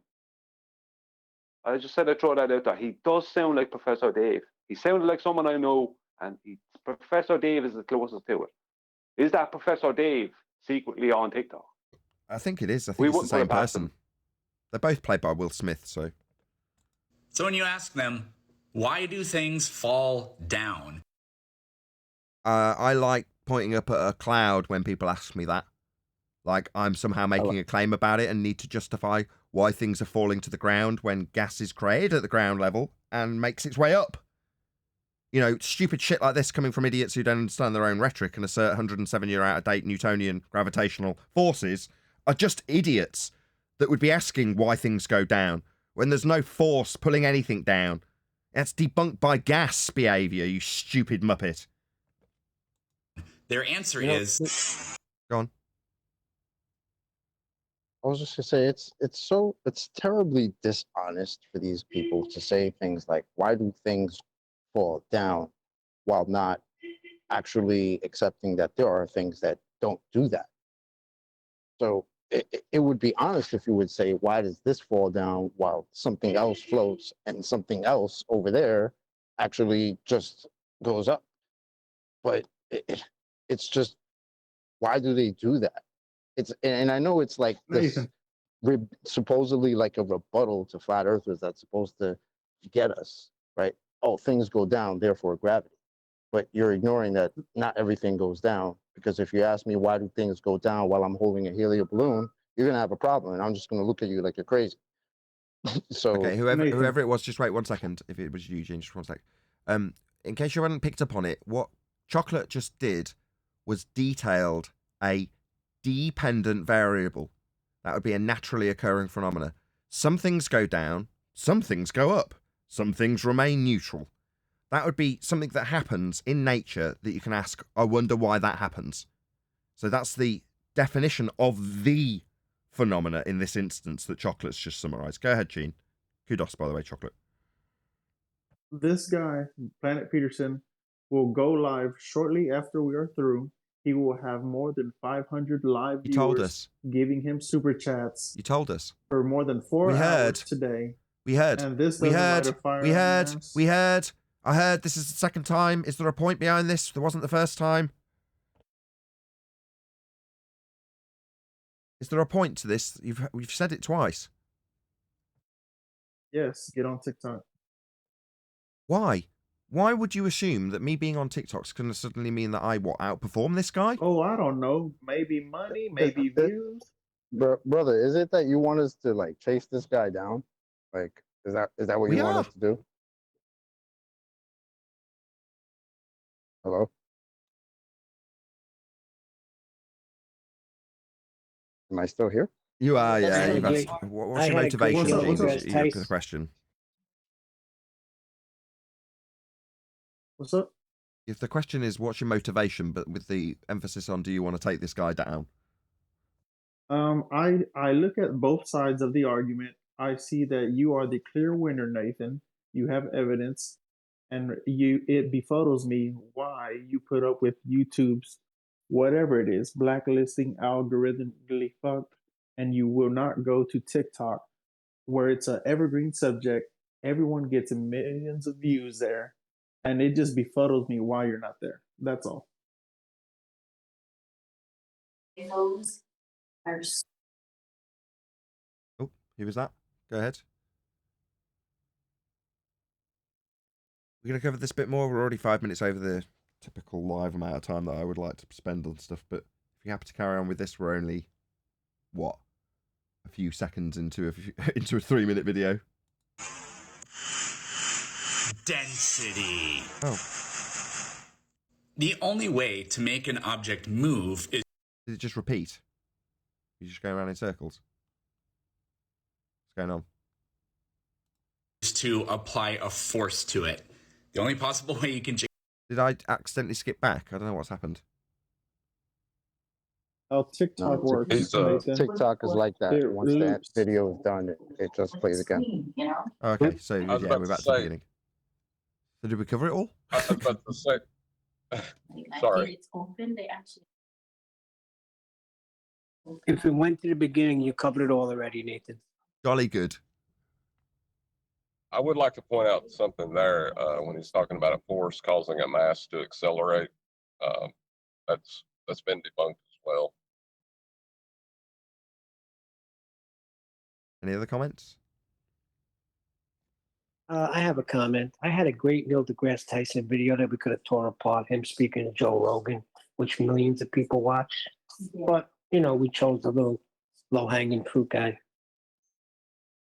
You're getting the jab, Gene.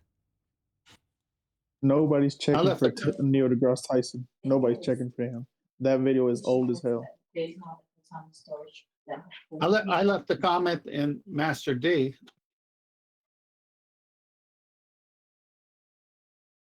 Okay. TikTok's where people go to melt their brains because it's dumb as shit. So Planet Peterson's in the right place. I like it. Look, I'm not going to deny the guy's point, right? I get the sentiment that this guy, what's his name, Gene? I'm sorry. Yeah, Gene. I get his sentiment, right? Like you turn on TikTok and you hear something like this, what this guy's saying, and it kind of bugs you out because you're like, there's these guys over here that can destroy that, and I get that, but there are lots of people on TikTok, and it's making it seem like, so if we go after this guy, do we have to go after the next guy? Like, you know, like, and then the next one after that, or just do what we're doing, which is rebut to him. Like, you brought this video to us, we're rebutting to it, and just leave it at that. And whatever happens may happen. But going to chase down every TikToker, every 12-year-old or 13-year-old who thinks they did a Google search real quick and heard flat Earth was a thing, you know. I don't think we should chase anyone really... down. I think you just plant your flag right there on TikTok. Say you are here. Okay. I get that, but without going through the general, you know. Most recently, someone wanted me to plant my flag somewhere else, a different video hosting site. Fine, so I did. Have I suddenly set the world alight on that site? No. Now, if I dedicated huge chunks of my life I haven't got to it, I'm sure I could probably make it do a bit better. But TikTok's no different. This guy, who we're covering now, might be the latest hot shit on TikTok. But he's built up an audience, and more power to him. If he's making revenue for it, oh, great, mate. I wish I was doing the same if TikTok's the current hotness. But I haven't built an audience there. And it isn't the go-to place for videos, I assure you. TikTok is new. And it might be great for the new adult generation to go and find their 2-minute videos. And maybe they've expanded that out to try and actually compete with YouTube. But as far as I'm concerned, in spite of all of the censorship, if you want to call it that, or promotion of others above me, it wouldn't matter what subject I was in. I'd still have that attitude to a certain extent, because there's always someone who's outperforming you, regardless of how much better or worse than you they are. So I can look at YouTube and go, oh, right, I might be grass is greener better on the other side of TikTok. But before I look at those things, I generally have a really good look at what I can find out about the performance of those particular websites. And I keep telling you, I've done that with TikTok. And as yet, I don't think I've got the time to do it, to suddenly make my mark on TikTok. Now, it might come to the point where, especially with the way the viewing figures are going at the moment on YouTube, I might have no option. But at the moment, I haven't got the time to dedicate to it. Now, if that means that, well, you've got to sacrifice time doing other things to do that, then that's a major deal. So you're just like, go and make your mark on TikTok. All right, I'll just fish a 6-hour period out of my ass in the week to do that. I can't do that. So it means making sacrifices in other areas. Yeah, you don't have to actually go live on any of these other platforms. You can just have short videos and share them to these platforms. And there's apps that are made for that, like something called like Hootsuite, where you just post one click, you post to all platforms, things like that. Just an idea. Fair enough. Right, we'll discuss it more in the after show, I'm sure. But with that, I'll say if you are watching this on either Nathan Oakley 1980 or Nathan Oakley Premiering streams, then stay tuned, as there will be an after show to follow. Unfortunately, though, if you are watching this live, this is where we bid you farewell. Another massive thank you to today's Discord and G+ panels for making today's live show possible. And yeah, stay tuned if you're watching on after show. I've been Nathan Oakley, and I'll see you all in the next video.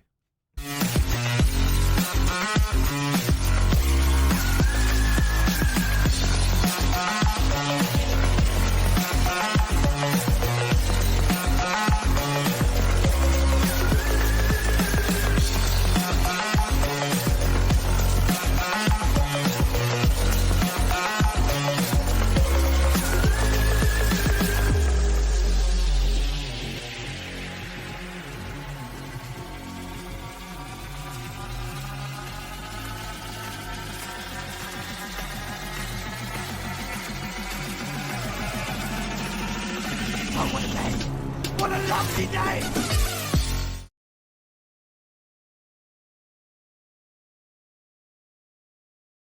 And I was in such a great flow. I mean, what they removed was a great show, maybe the best show I had this year, because I was so into it, so much positive energy I had that day, and they just removed it.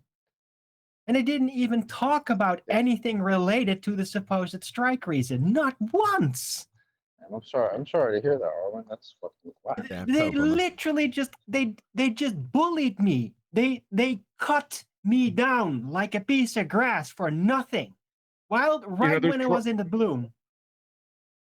There's those trolls who will like spam your chat. I don't know if this happened, but it could be the case where they'll still put porn and other things into the chat. Yes, but I pay attention to that, and I do actually moderate that shit, right? I pay very careful attention, dude. I do a show every day, and I sounds like you should move cross to TikTok. lines. But that day I did not, so it was just like the one day I do it absolutely perfect without mistakes, and that's the one day No, I tear it down. So this is the It's like I got caught for this crime. I didn't do it. The other ones I did.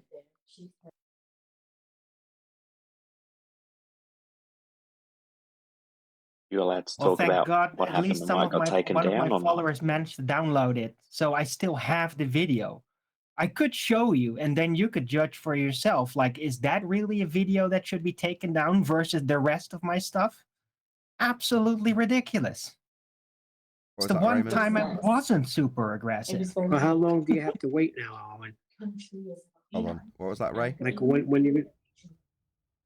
I was just asking if Owen's actually allowed to say why it was taken down, or is that not something you're allowed to talk about? I'd rather he didn't. Owen knows that, though. No, fair enough. I know what reason they gave me. I also know that I did not talk about that at all.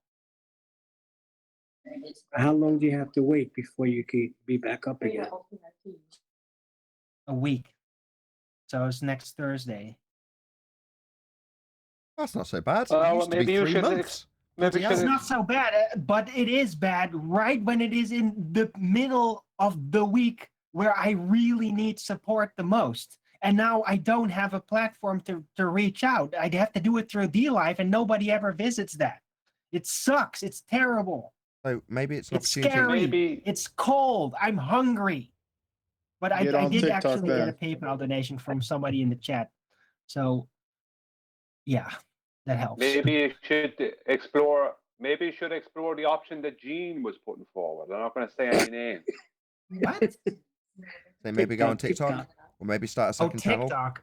Yeah. Well, I'm trying Odyssey, but like that takes forever to like get it ready. I'm synchronizing my whole YouTube Only database, people which on is Odyssey only a couple of thousand of videos.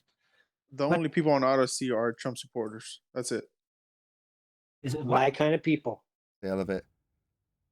Right. So I might try Odyssey. I might even try parallel streaming, right? If once I figure out how that works, because it hasn't succeeded so far. I would love to parallel stream on YouTube and Odyssey and DLive all at the same time, but I haven't been able to manage to get that to work so far. So I might like need other programs that I can run to do that. I don't know. But yeah, for now I'm streaming on DLive, and yeah, it's cut down. It's downsized. I'll still try to make something of it. But yeah, it's just super bummer because I was right in the middle of a climb of energy. I had so much energy that day. And it was like, this feels like the beginning of a new phase. And then they just bang! They just destroyed it. So maybe that's it. One thing I would suggest, Owen, start up a second channel. If nothing else, as a bit of an insurance policy. That's what. But I have a second channel, but you can't stream to anything that's connected. I would then have to like make a whole new identity and email and all that shit. Yeah, that's what I'm saying. A second channel.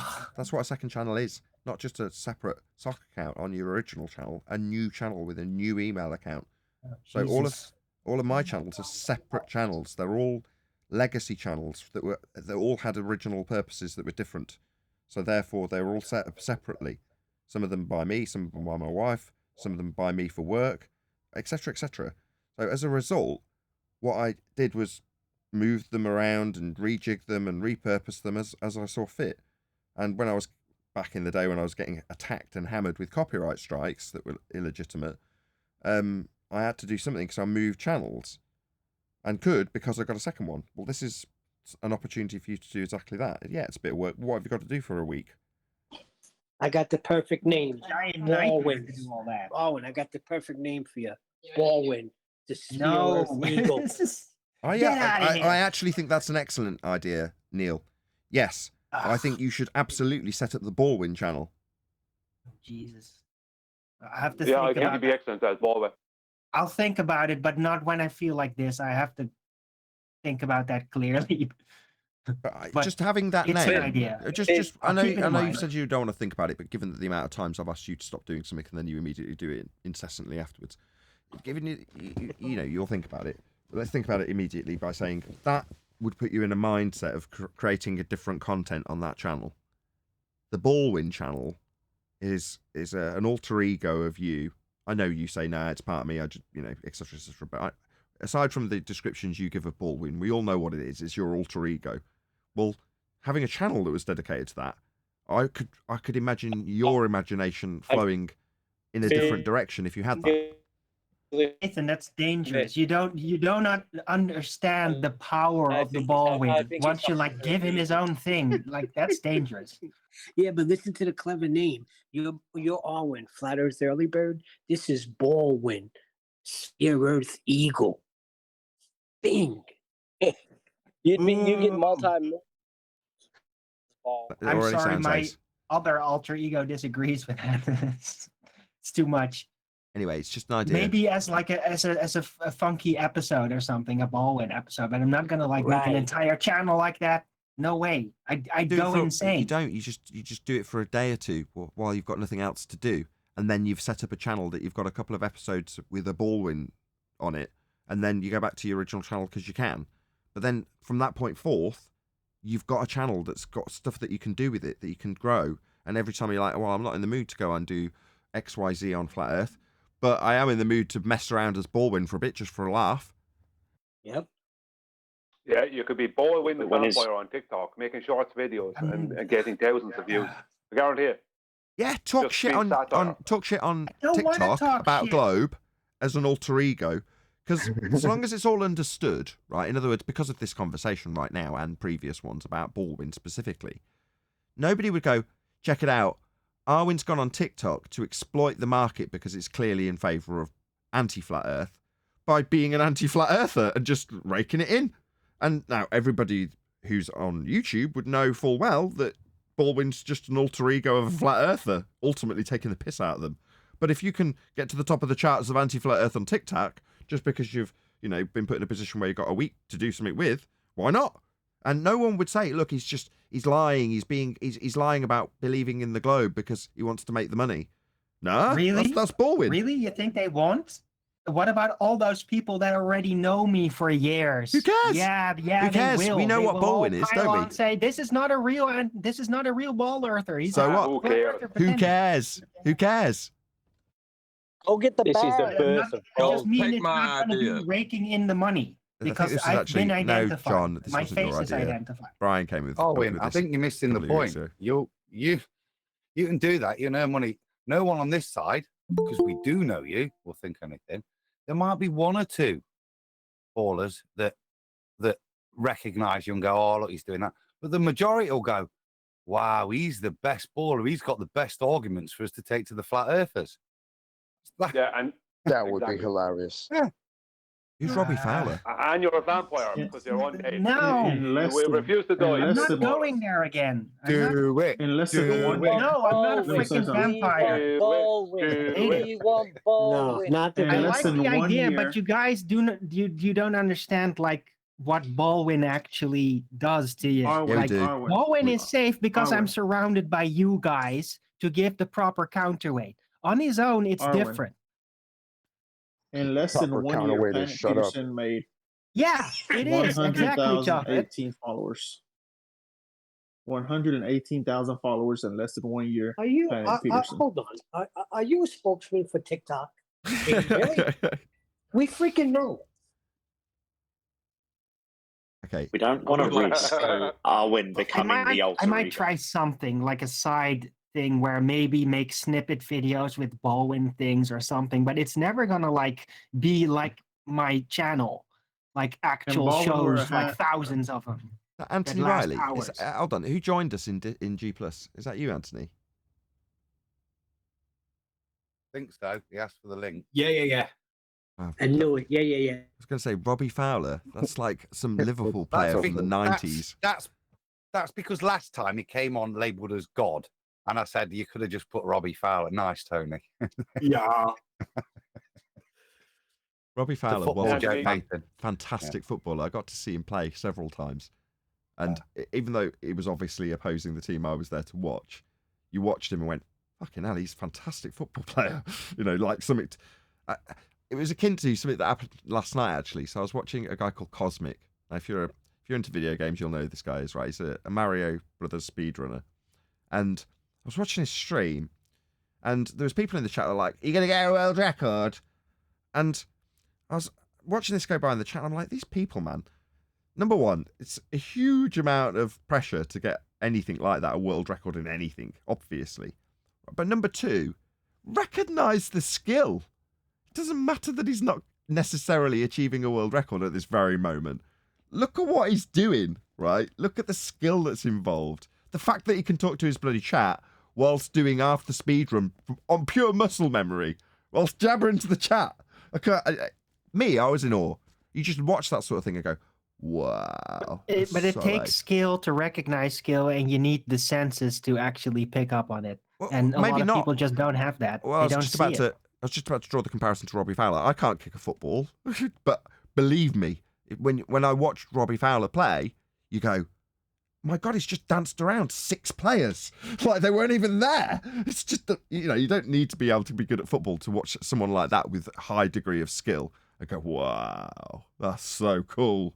To be honest, for me, the best thing about him was his finishing ability. It was like when he struck a football, he did it in such a way that it was like a knife going through butter, and the ball just pinged off like it had no weight behind it at all. Right, It he'd catch a volley and he'd look like a ballerina, but the form of his body would match the form of the ball as it flowed beautifully into the goal, to your devastation, because you're normally watching him from the opposing side.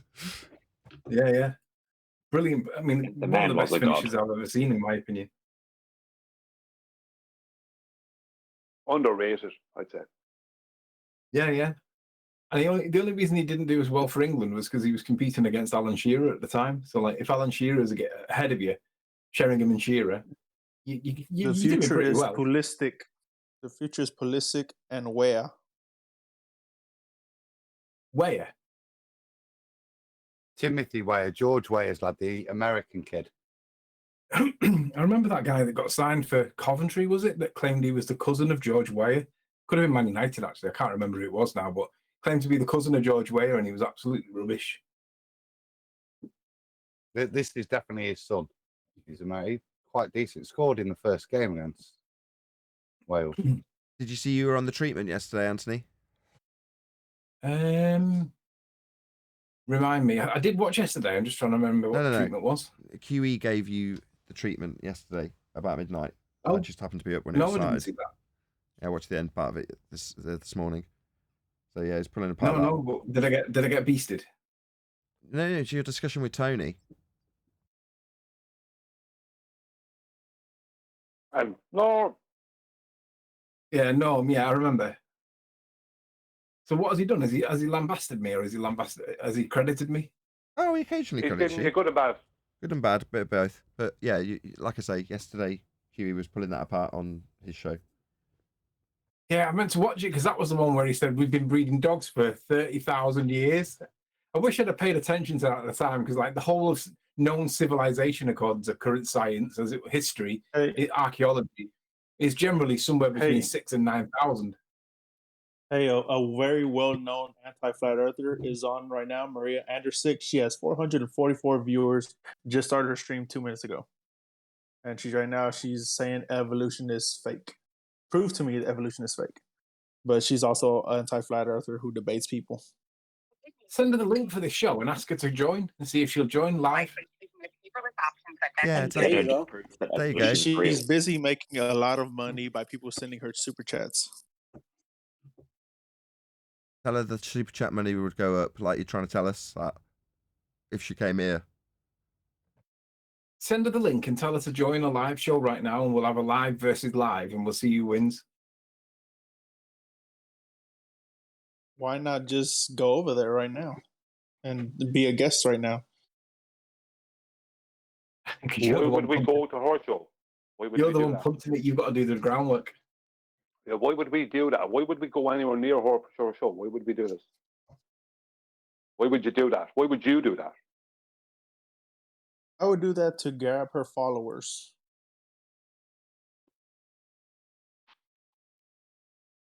Who makes the money? The TikTokers. Who makes the Currently, money? she has over 500 right now. No. Direct question. Who makes the money? Her or Nathan, if we go over there now? Well, it's an introduction. Who makes the money? Not an introduction. My goodness, you chew me out in the pre-show. You can't even answer a direct question. What? She would make the money, of course. Thank you. That's why we're not going there. Oh, so now That's why we're not going there. It's all about money. What do you think Nathan is talking about when he number one and foremost, he's a YouTuber. This is his full-time job. What do you think he's doing it for? Chats? When's the last time you had 500 viewers? It's been a while. When's I've the never last actually reached time? that live. 350 is the maximum I've ever reached, I think. He's got a point, but it's difficult to organise when it's on the fly like this. Well, more than that, TikTok doesn't pay out like YouTube pays out, as far as I know. Like you can have a lot of followers on TikTok, but that doesn't mean you're going to get the same amount of money as you would get if you Especially if you don't try. No, listen to me. On TikTok, the payout is not as lucrative as on YouTube, as far as I know. So it doesn't matter if you had 500 live viewers on YouTube, you're more likely to make more money over the course of time than you will with 500 on TikTok. Anyway, I don't understand. I don't understand. He comes on saying we need. Hang on. He comes on saying we need to go there so you could get more views to make more money. Now he says it's all about the money. You were the one that brought in money, Tent. I am thinking about going there. Anthony, you missed everything. Well, it doesn't have to be Nathan. It can be any of you guys. You're all more than capable of going there and I'm sure ripping them to pieces. I'm sure. But something is holding these people back. Something is holding them back. There's two things that you're kind of talking at cross purposes, right? What the guys on G Plus are trying to get across to you guys in Discord is the what's in it for me aspect of this. Now, I understand and appreciate, Gene, that were I to put a considerable amount of effort into growing a channel on TikTok, I might be as successful as somebody you can compare me to. In this case, an anti-flat earther. TikTok is not a high-end production. TikTok is someone holding an iPhone. Hey. TikTok is very crude. Yeah, and? You act like you need moderators and G Plus and all this stuff. No, you just get on there and talk. Oh, hold on. You sold me, dude. I'm going. I'll go. Her name is Maria Anderson DK. That's how you get on, John. Have fun. I'll wait for you. We'll watch. I mean, that's about my speed. If you need a guest, I don't want to rebroadcast her show, though, if that was your intention. In other words, if you're going to go there, you're on your own. I'll be on as a guest if you like. Oh, yeah. I've got the prep work done for you, Arwen. Look on screen. Oh, that's just terrible. You should join as Baldwin and then change into Arwen later. And by that he means, thank you very much, Adam. That's so considerate. Yes, it's great. We're on the way, mate. Hey, can Baldwin have a hat to differentiate him? Again? Wait, how you made an icon already? Adam, what are you, nice like that, bro? What the hell? I bet he had that ready for months. That's crazy. What I didn't hear from Eugene was if you were pleased with the criticism, because you were keen for us to go through the guy's video, which we dutifully did. But then all it turned back into is you selling TikTok to us, which is fine, I suppose. But we critiqued the guy. Were you happy with the critique of the video? No, Baldwin had a fucking meltdown, and then we started arguing, and we looked like jackasses. Yeah, because they assumed something about heliocentrism that's incorrect. No, and then they went semantical and our and then I audience, corrected it. Our audience didn't even hear And the then they video moved on. because it was so chopped up. We never even heard the video We together. didn't It assume was so something chopped about up. heliocentrism that was incorrect. We didn't assume something about heliocentrism. This wasn't what I was expecting. I did not expect this to reignite this discussion. I'm ready to bicker out about this for months to come, Brian, if that's what you insist on. And we proved it. No, you didn't. I proved you wrong. So other than this, what's going on right now? Did you see Louis did a good job of pulling apart his actual claims in between the rumpusing and this? I don't know, Nathan, because you didn't let the video play forth. It's a 2-minute video. Just let them play. We laugh, we giggle, and then we pull apart the claim. But for some reason, we stopped it every 30 seconds. Okay, thank you. Yeah, I can't do that because if I do that, he can come along and say, that's my material that you've played for over 30 seconds, and he'll copyright strike me. So I can't do that. I have to stop the video and chop it up for it to be called fair use. Got him. Okay, yeah, but you didn't have to stop it every 3 seconds. Hello? To where we didn't. Hello? Yeah. I'll try it once more. Yes, I do, for it to be fair use. That's exactly what I have to do. Yeah, that's actually good. I'm glad that you put that out. It's what a lot of reaction videos do. For anybody. Like, I don't know if you. Sorry, buddy. I don't know if you listen to a lot of reaction videos, but like if I listen to a lot of hip hop reaction videos, they have to stop it. Like all of them do it. It used to annoy the hell out of me, but I understand why they do it, because if you just play the song completely, you get some type of strike. It's problematic. That's what Nathan's trying to tell you. So yeah, I don't know. It's kind of annoying to stop it every 10 seconds or so, but better to be annoyed like that than to have a problem with the channel.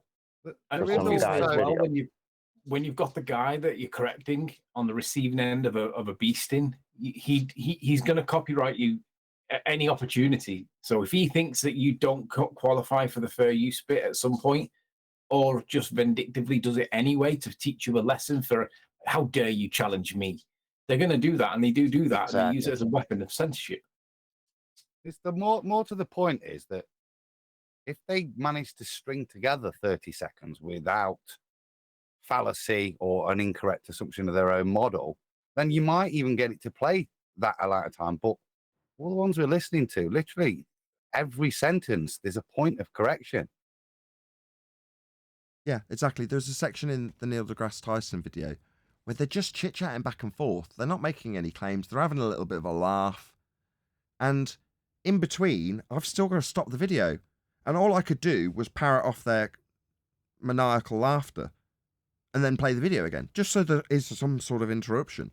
Now, if you're listening, you'll go, why is he highlighting that they're cackling? There's no need for that, really. Well, no, there isn't. Other than me, I need an excuse to stop the video after 15 seconds of it. That's it. Yeah, it's a tough spot there, and that was a good point to bring up against his complaining of you stopping the video. I am interested in the other videos that the guy put forth. He doesn't sound intelligent. He may not be making a good point, but him saying that South debunks the flat Earth and other things like that may be interesting to listen to as well. Yeah, I want that. He's the Professor Dave. That's who that guy is. I mean, I want that from people to join. That standard. This is the thing that annoyed me the most, right?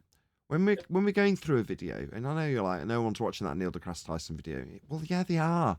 That Joe Rogan channel's got 13 million subscribers. They definitely are watching, en masse.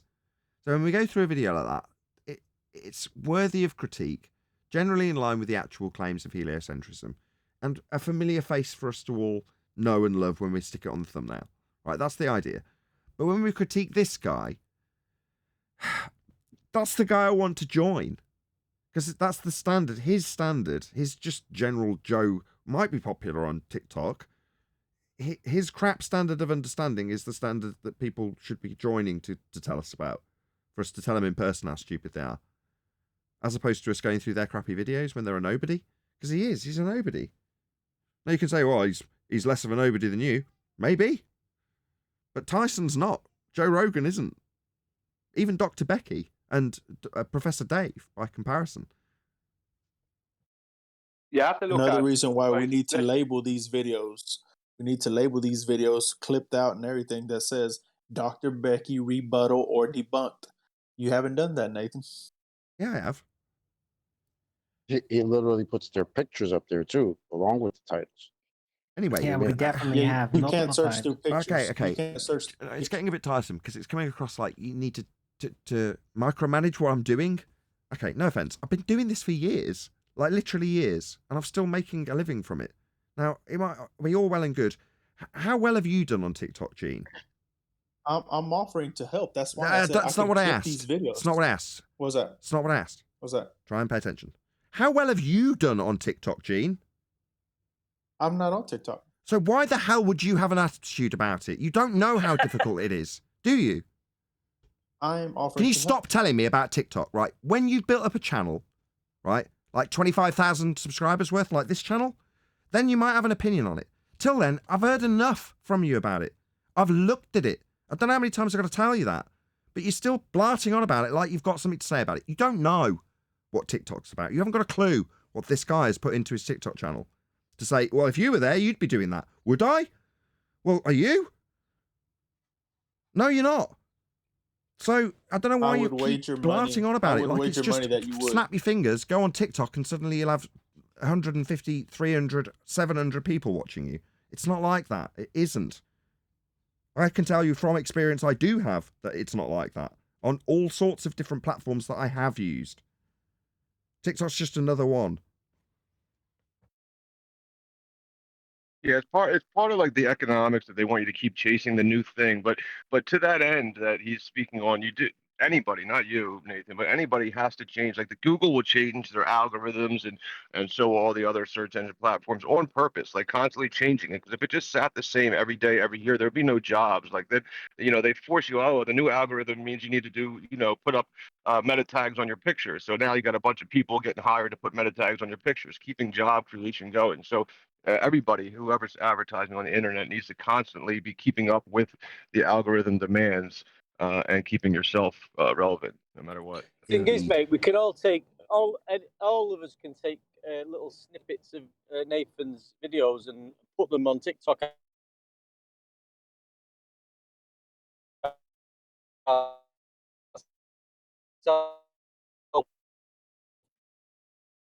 Yeah, next Thursday sometime, I'm sure. I do it on my Instagram account. I've got a Globe account. That's a good point. I think that's being made. Earth account on Instagram. You're roboting, mate. One deck, you're chopping up, bro. Roboting. And I know anti-flatten and just do it for him. We only caught half of that. You're roboting heavily. Yeah, the problem when someone's roboting is that they can't hear you. They've got so limited bandwidth that they're chopping up, and therefore they haven't got enough bandwidth to hear us saying, "You're chopping up." It raises a question, Nathan. Well, would you have an objection? Yeah, got it. I mean, I'm gone now. Just going out there. Let's try and get control. Just hold fire 1 second, one deck. Go ahead, Adam. So, just a question: would you have an objection if people in like Discord or that went out there and just chopped up some of your videos and stuck them out on TikTok and did the work for you to prove their premise? I have no objection. If someone wants to chop up my videos and put in the work to get them onto TikTok, then fine. That's what I've been trying to tell you for months.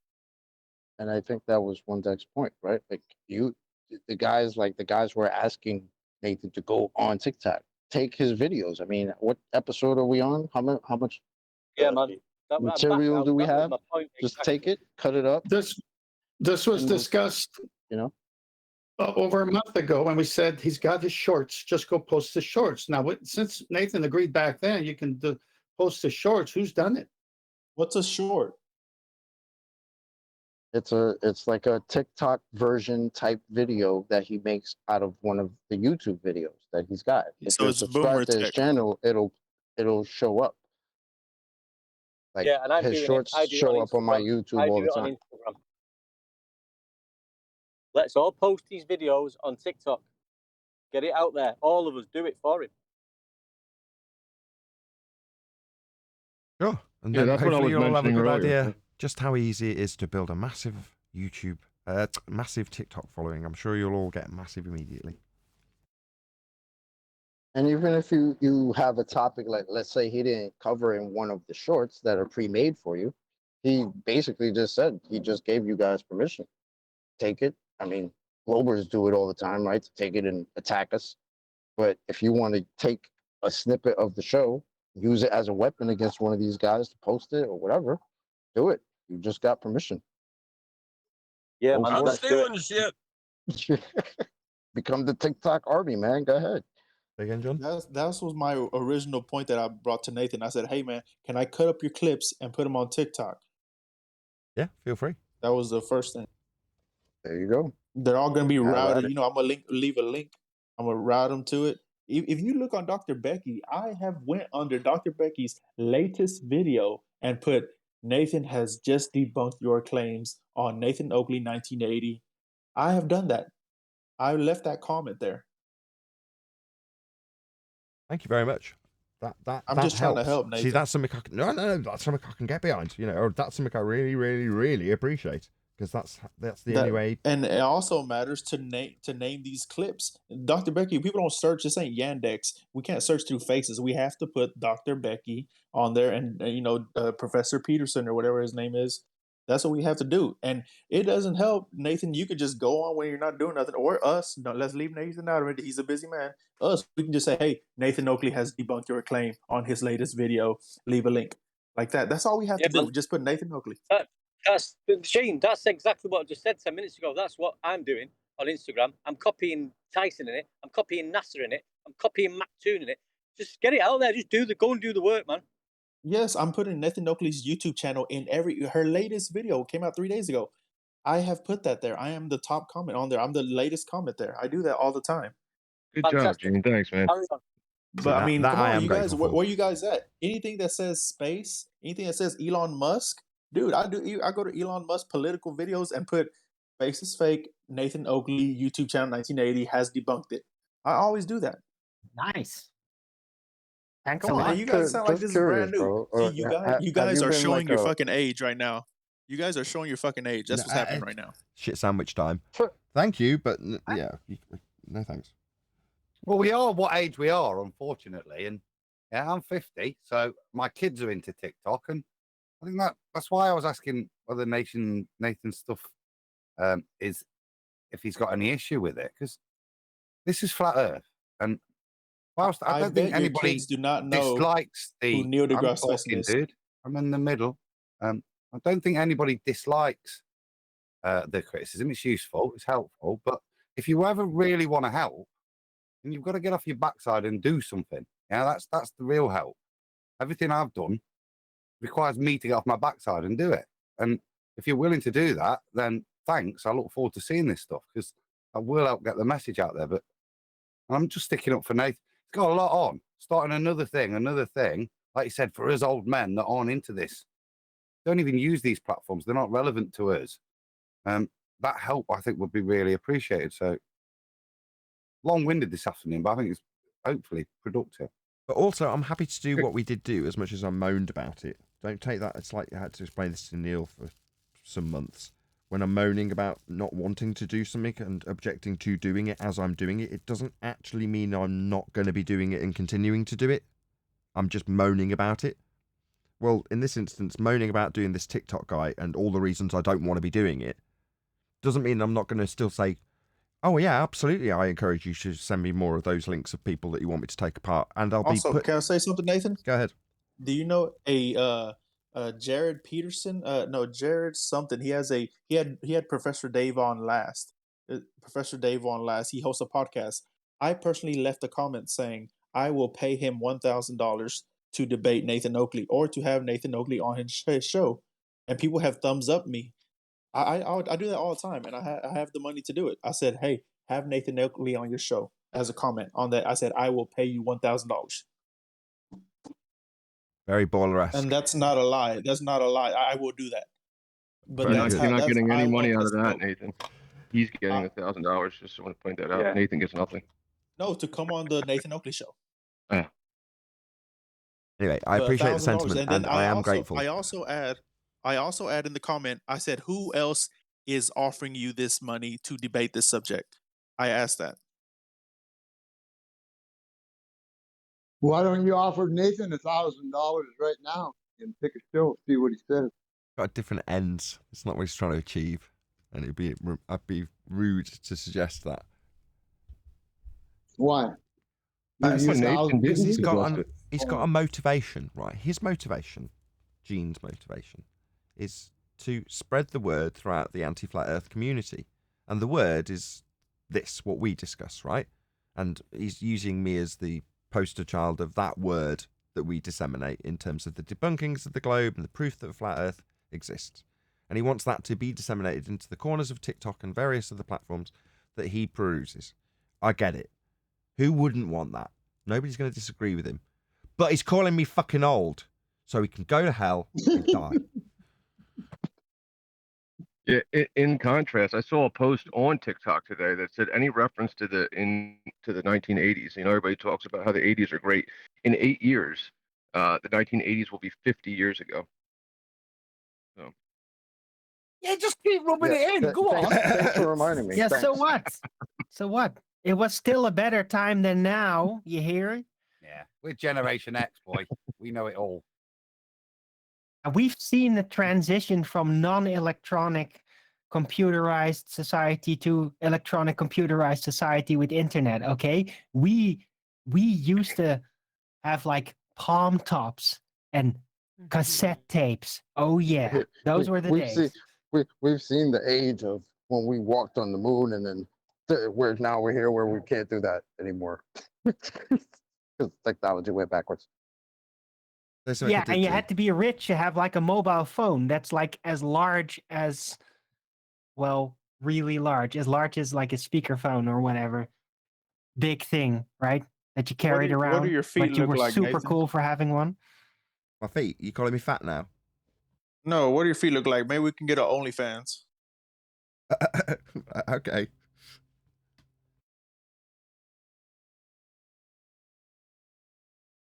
Ew. Don't do that.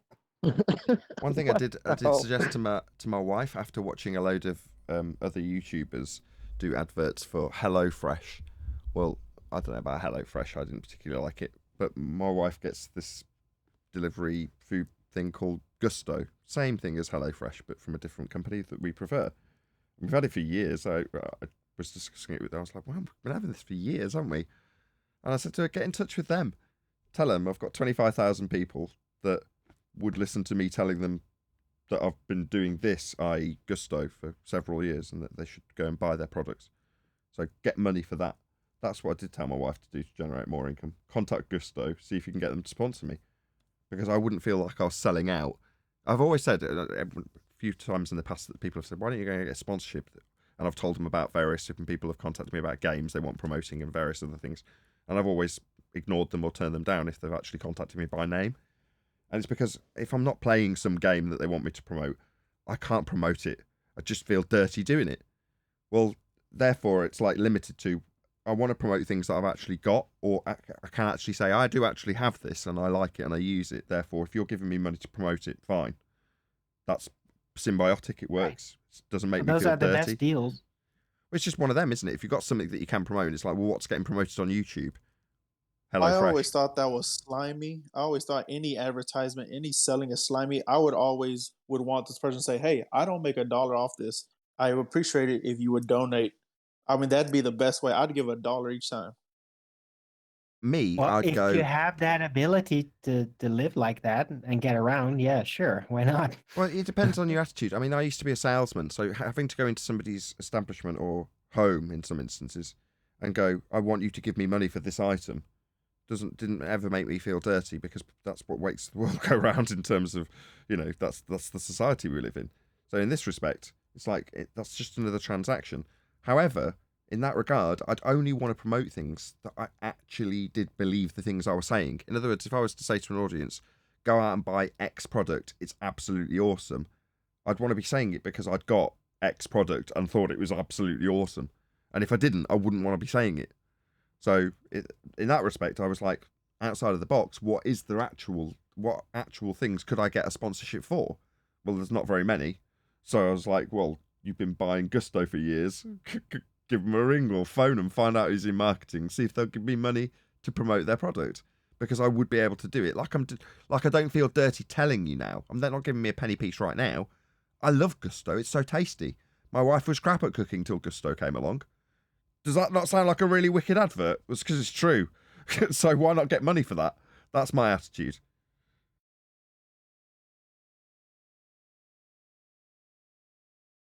Not that they will. I doubt very much they'll look at my channel and go, Oh, "What also, flat Nathan- Earth?" I don't know if I want Also, my product Nathan, I associated with wanted that. to ask you, where do you see the biggest amount? Where do they charge you less for I can donate there? PayPal don't charge me anything. Oh, okay, PayPal it is then, brother. Me too. Yeah, gotta be careful what you say on a recording. You say me too. Giving out money? We're Yes, pushing please. it, Arwen. No, I'm not taking your turf. I'm sorry. It's just, yeah. Find your own corner. I was going to say Yeah. that, but I thought it would be inappropriate. Yeah, but I as got Owen's... freaking strike, man. It's not fair. You need to go The on the Baldwin TikTok guy, as Baldwin should have a vampire. hat. Yeah, man. Put some lipstick on. Get on the corner, Baldwin. What I are you don't doing? know if my typical following is actually going to give me PayPal for being Baldwin. Because they are actually I would flat wager. Listen to me. If it was you... my idea. Run it. Hello. I would wager, Arwen, that you would get support from anti-flat earthers. Correct. What? They would to give be you money. fair, I've had support from anti-flat earthers before. I've had support from McToon and from Phil Bell, even though I have absolutely kicked him out of my chat now. But What these guys like to do with me? So I can't remember who they are to name names, but there's been several examples of this. So they'll offer me a token amount of support for something. Let's say it's a GoFundMe, right? And then because they've offered a token amount of support, they suddenly feel that they've got an open communication line with me.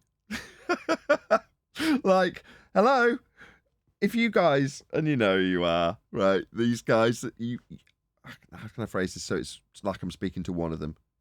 You know who you are, that guy, there's more than one, that contacts me after making a small donation and think that you've got a communication line with me somehow.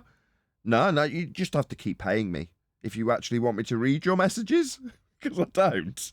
You idiots. Yeah, offering some small token amount doesn't mean that suddenly you've got a line of communication open with me. No, it doesn't work like that. Yeah. God, idiots. Are these people anti-flat earthers? You've dealt with these people. I'm not going to name any names, right? One of them, don't mention his name, but you will know who I'm talking about, right? Did the same thing with you. And when we discussed it last time, again, without mentioning any names, I was like, oh, yeah, he contacts me. I don't read his messages. And you were like, yeah, but in his message to me, he was blah, blah, blah, blah. I was like, I don't care. I don't read them. However, to those people, you know who you are. If you want to pay me, I mean, then I will read your message. Obviously, send it via PayPal. You can put a message with it. And then obviously I'll read it.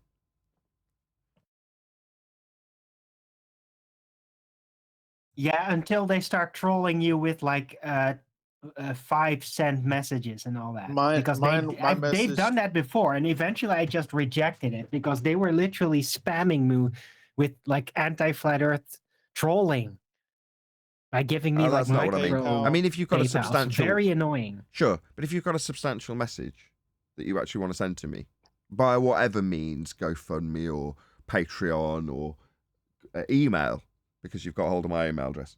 Yeah, I just won't read your messages. But for the sake of argument, if someone sent me 10 quid on PayPal and were like, it came with a message from an anti-flat earther, like they're currently sending me via old GoFundMes and email. It's like, no, they won't get read.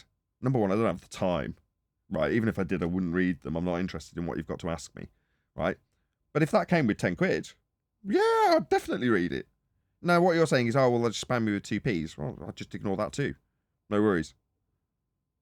Okay, fair enough. But I would look if some baller would pay me. I take it like a Catholic priest. It's like, oh, so you want to pay for your sin? Yeah, you will get some grace for me. I will give you some lenience. It's not eternal though. You can't just give me a sum and then expect some eternal gratitude. That's not going to happen. But you will definitely get it temporarily, and I will make sure you will get something out of what you gave me, right? It's only fair. That's how I do it. I will say I will take a dive for $5,000. If you want to debate me, hit me up for $5,000. You can say anything you want, and I will not debunk anything you say. That's what it boils down to. That's it's an interesting phraseology because it's actually what Brian said all along, just with a humorous spin put on it, right? That's what it boils down to. When Brian says, I'd go on your neutral platform for $5,000, it's because that's what it boils down to. No matter what you try to get as the outcome will be neutral, i.e. in their favour. Therefore, it's as good as taking a dive, right? Yeah, same thing. Whatever is going to happen, you're going to have your time wasted, and your arguments is not going to get out there. But at least if you Hey get Nathan, $5,000 how come you said that moderator that shit on David Weiss was a good moderator? To me, he was just giving Professor Dave, letting him rumpus him. Why do you think he's a good one? You said. I don't remember saying that. I said he was a good guy. I used to watch his channel. You're talking about Sean Atkins. Yeah, I'm talking about Sean Atkins. He doesn't even know who he is. Sean Atkins. That's how important he is to Nathan. Nathan doesn't even remember his name. No, So, I do know who he's talking Nathan about. I do know who Sean is. So no, Sean's the guy who used to be. He was banged up abroad, so he got onto a Channel 5 TV series, and then obviously went onto YouTube to disseminate the same sort of stuff about his time in jail after being an ecstasy dealer. So very interesting character. But in terms of whether or not he did a good job between Professor Dave, no, he didn't, for a number of reasons. Number one, he didn't level him up. So the first thing he should have done is gone, either turn your gain down on your mic, Dave, or do something to get your mic further away from you because you're clipping and it sounds horrendous. Number two, you're 10 times louder than the other guest. So that's down to Sean to deal with as the host. And he didn't do any of those things. So what you heard was Dave, Professor Dave, Explains YouTube channel, whatever his name is, basically at 10x volume, distorted. And then you could kind of hear the whispers of Dave Weiss trying to make a point through anything that he was trying to be rumpused over. So that was kind of the flow of that show, and it was horrendous. It was horrible to listen to.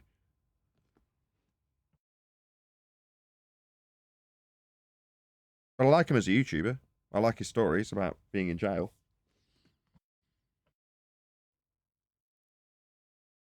I was going to say, as a baller, he was moderate, though. He wasn't just retardedly Professor Dave's side. He just didn't know what he was talking. He was in too deep, is all it was. Yeah, he wasn't in a position to be capable of being a good moderator from that perspective. To be able to know when to call foul or when to stop the proceedings, he wasn't ever in a position to do that. Like you say, John, he was in over his head in that regard. So I can't really critique him in that regard because you go, other than trying to keep a really reasonably civil discourse going, that's really all he's got to do, along with leveling them up properly, which he didn't do.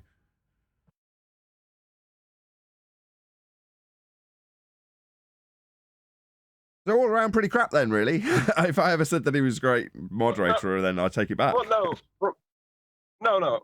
From the position of he was in too deep, I thought he did okay. From that position, I mean, no, I thought he was intentionally biased. He was laughing along while Professor Dave was verbally attacking David Weiss. But that's insults. So it's like he was giggling at the back. It's like he knew what he was doing. He was doing it on purpose. Well, no, that's the thing, though. That's how ballers are. What would you expect different from them?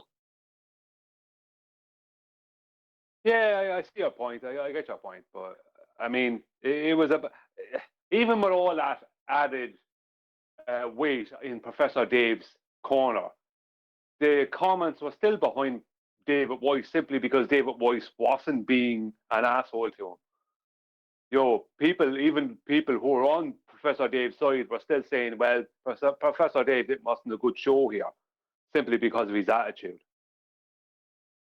Yeah, he can get really nasty, so he's not doing himself any favors.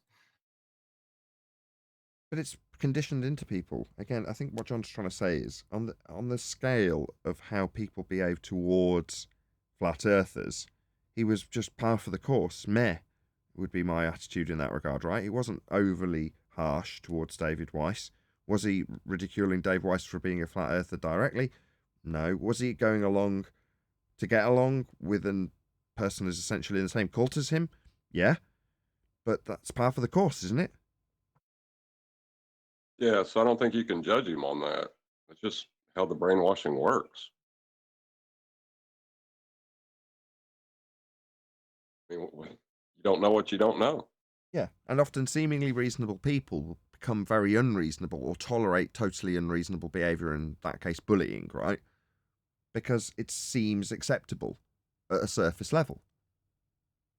It seems right to the host that that's occurring. That is right to be laughing at it alongside the guest that's trying to point something out to somebody in a false dichotomy, for example. If you don't recognise the fallacy and you don't have enough knowledge about why it would be wrong to use that fallacy, and the person's following up their fallacy with, and you're an idiot because you haven't got a model to explain it, or you're an idiot because in your model boats would fall over the edge of the pizza pie. He, and you're an idiot. The host feels like it's right to say this is stupid and laugh along. Because there's a straw man false dichotomy been presented that seems absurd. Yeah, man, boats falling off the edge of a pizza pie. I'll laugh at that. Again, conditioning. But from our perspective, we go, oh, he's just bullying the guy who can't get a point out because the guest who's opposing him's 10 times louder and is shouting through everything he says, every second word. Interestingly enough, I listened to Eric Dubay last night, just a video he put out 1 month ago. And within this video, this video is about the 2 types of people on flat Earth. That's how he titled it. Like, there's one type of person who actually listens to what people put forward concerning reality, about all kinds of proofs of different things.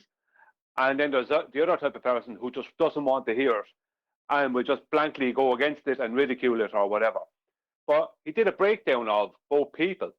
But one of the things he said is that in recent times, a very well-known person on the heliocentric side had contacted him. He said he didn't want to name a name. Now, I don't know if this is true or not. I'm only going by what he said. I don't think Eric Dubay has any reason to tell a lie. I don't know. But he said that this person contacted him because everyone in this person's family and friend group seemed to be switching to flat Earth. And it's got to a point in this guy's life or this person's life where they had to start questioning what they held as true. And he's in communication, this guy is, with Eric Dubay. So, just said I'd throw that out there as something interesting. Very interesting. Yeah. But I don't know how true it is, or if it is true, who it is. I'll give credit where credit's due. Also, there's been a couple of videos from Eric Dubay that I've watched recently. I mean, I'm not going to say that everything from Eric Dubay in the last year or two has been great. It hasn't. But he's been on point for the last couple of videos, and that's obviously one of them. I agree. When Eric Dubay shines, he really does shine brightly. And, there's a certain level of quality of stuff in terms of the ideas he's putting out at the moment, and in this case, is citations, let's just call them, that are getting quite exciting. So yeah, I'll give praise where credit's due. Well, Eric Dubay, the one thing he gets wrong, if he got this correct, it would change a lot for people like us, is that his understanding of science is where the problem is. He understands that science needs to be empirical, but he doesn't understand how that empiricism works. So if he just brushed up on that and actually did a video talking about what he misunderstood, and I'll give it some time. Yeah, because I do, like, that's his only failing from what I can see. That's his only real failing. Now, he may not be 100% on relative density sometimes and things like that, but like his big one is science. No, he's pretty good on relative density. He's not bad. So far has been pretty spot on, But he does still, like, in between all these things, have weird ideas about how the Earth works with, like, these, like, whirlwind type, like a breathing of the oceans, right? He thinks that's like the tides. So that's a weird little aberration that he's still holding on to, and some other things. But when it comes to the actual updated mechanisms of physics, he's definitely been paying attention to the flat Earth debate. Definitely. Well, I couldn't fault him on what he says. Well, I could fault him on what he says about tides and that, but I couldn't disprove him because, I mean, I understand where it's coming what from. tides are doing and what they are. I mean, I understand where it's coming ideas from. Of my own, but his ideas are based on, like, old writings, and there's no actual direct proof of it. Like, because there are, like, tide maps. There are interactive tide maps. We've seen them, these weird whirls. That does not indicate some kind of suction point in the Earth that draws in the water and then blows it back out. That's not what that looks like at all, right? So, but he's still holding on to it. Well, I don't know how correct some of these tide maps would be if they're influenced by heliocentrism as well. You can't trust anything. You can't trust anything. I mean, the map layout might be wrong, but effectively what it is displaying is just raw data. So it seems reliable. The raw data points. The raw data points would be misplaced, is what Brian's saying. So you can't even trust the data because it's not raw data. It's going through a map. Exactly. Yeah, but that's again about how the map is, right? It's secondary to the actual readings that are just there and they've been mapped out. Yeah, maybe on the wrong map, doesn't matter. The effects are there, the readings are there. It doesn't seem to be like some kind of caverns that are sucking up the water and then blowing it out again. The pattern, it doesn't look like that at all. I didn't claim that. I did not claim that. Not claiming that at all.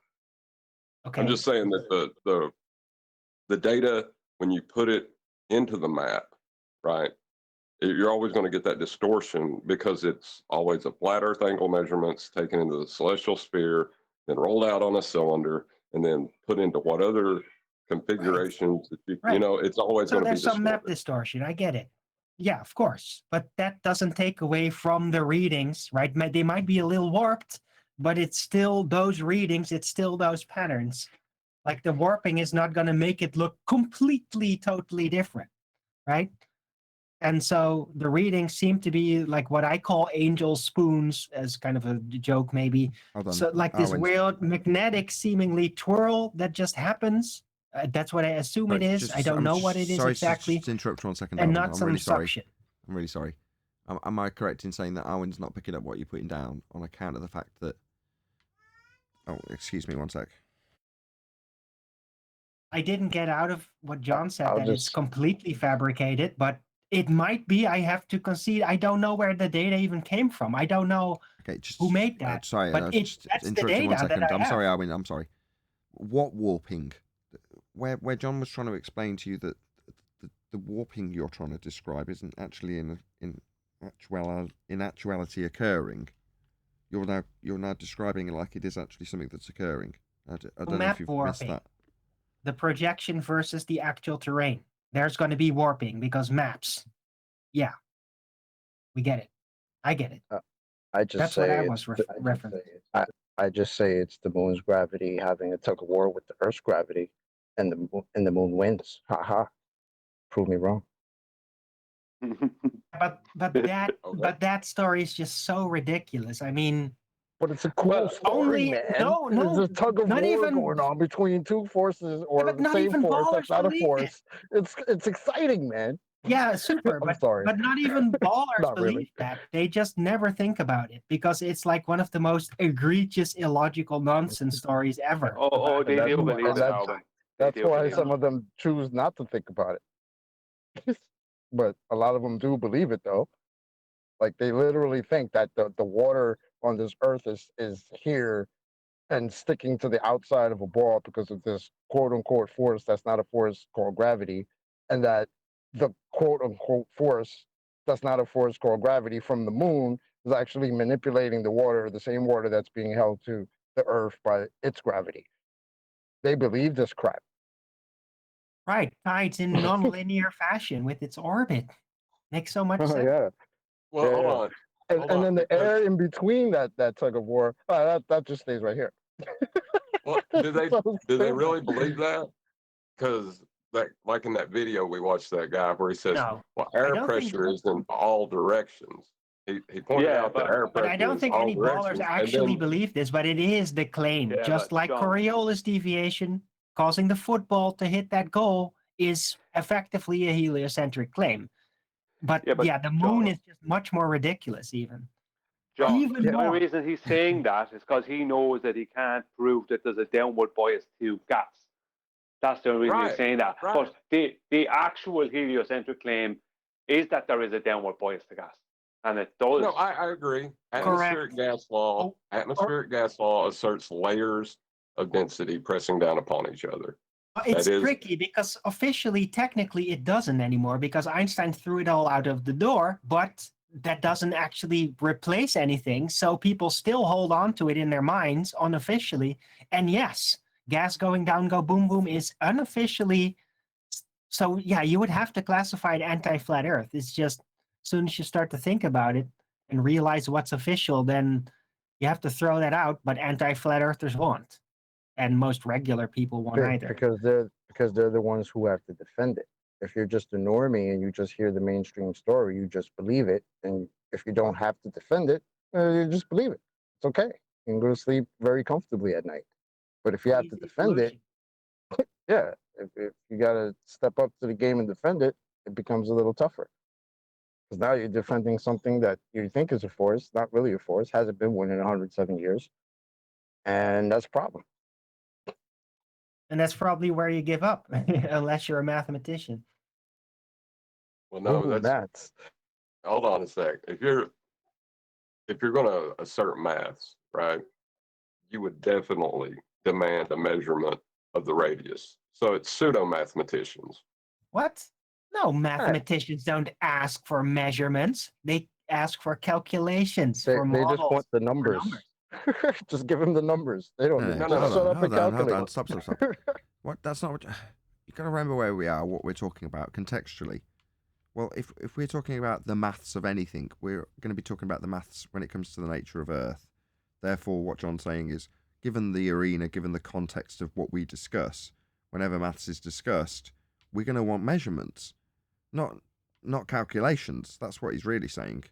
Not just in general, we're always going to need. We are going to. I thought you were talking about the mathematicians themselves. I mean, they are not going to ask for measurements. They just want the numbers. Then there's pseudo mathematicians at that point. No, but that's what a mathematician is. It's just math. What is a pseudo mathematician? What? Look, the ballers don't have to. They don't need measurement. Sorry, John. Go ahead, brother. I was just going to say pseudo mathematicians are people that apply a radius value to a flat plane. That would be a pseudo mathematician. I was just going to bring up the radius. How many people believe that how many people believe that the radius is something that's measured, even though it's not? It's never been, but they believe it. Right. Like with my kitchen, I was able to apply mathematics to make it a sphere.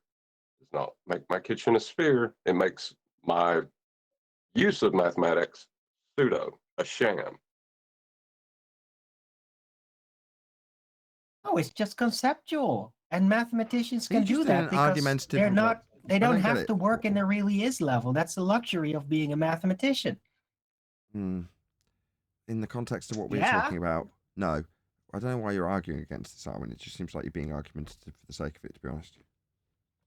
I'm sorry, I'm just trying to distinguish like the fields and their responsibilities. And mathematicians are not physicists. Definitely not. I've met a couple that are absolutely oblivious to physics. Okay, but there's certain breed of mathematician that calls themselves physicists, right? Theoretical. But they're not doing any physics. And John's relabeling that as pseudo mathematics, right? Because it's not. Yeah. Of course, if they're going to call themselves like, what is it, astrophysicists or theoretical physicists? Yeah, then it becomes entangled. I agree. No one in my field uses the scientific method. Well, hold on. I will point out that natural laws use mathematic descriptions of what occur always. So are you saying that those natural laws, it would be okay to just make stuff up about them?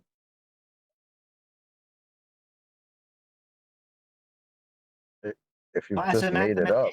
As a mathematician, you can do whatever you want because you're only responsible for getting the math correct, whatever happens, right? In a pure sense. I mean, not as an astrophysicist or theoretical physicist, but that's different because they have a claim towards the physical. Okay. Let's just, beyond the examples just given that we debunk daily when we ask the housekeeping questions, give me an example, Arwen, of where a mathematician is essentially left to their own devices. So as opposed to an accountant, where their calculations have a direct bearing on or influence on the things that are happening in whatever business that they're doing the accounts for. But can you think of an example where that doesn't apply? In other words, where, no, it's par for the course as opposed to pseudo-sham when they talk about things that aren't capable of being measured. I do. Like, for example, mathematicians that study fractals has nothing to do with physical reality at all. They can do whatever they want. They can figure out patterns however they like, right? As long as they just keep to the logic of the math. I mean, you could do a hell of a lot with sham math, man. Because I mean, look, there you can find videos where almost guys you would listen to, you would almost think they're so good with math that you could consider them to be like mathematicians, and they're doing things like, oh, I'm going to calculate how powerful Goku is and how powerful Superman is and who's more powerful. Or how powerful, that's why that's what I was about to clarify with Arwin. Hold on, just one sec. That's what I'm saying, Arwin. Not people who do fractals. What's the job title that's got a practical application for somebody with a mathematical understanding? That's probably going to be theoretical physicists. No. Beyond those, I already discounted those. We talk about those daily in the housekeeping.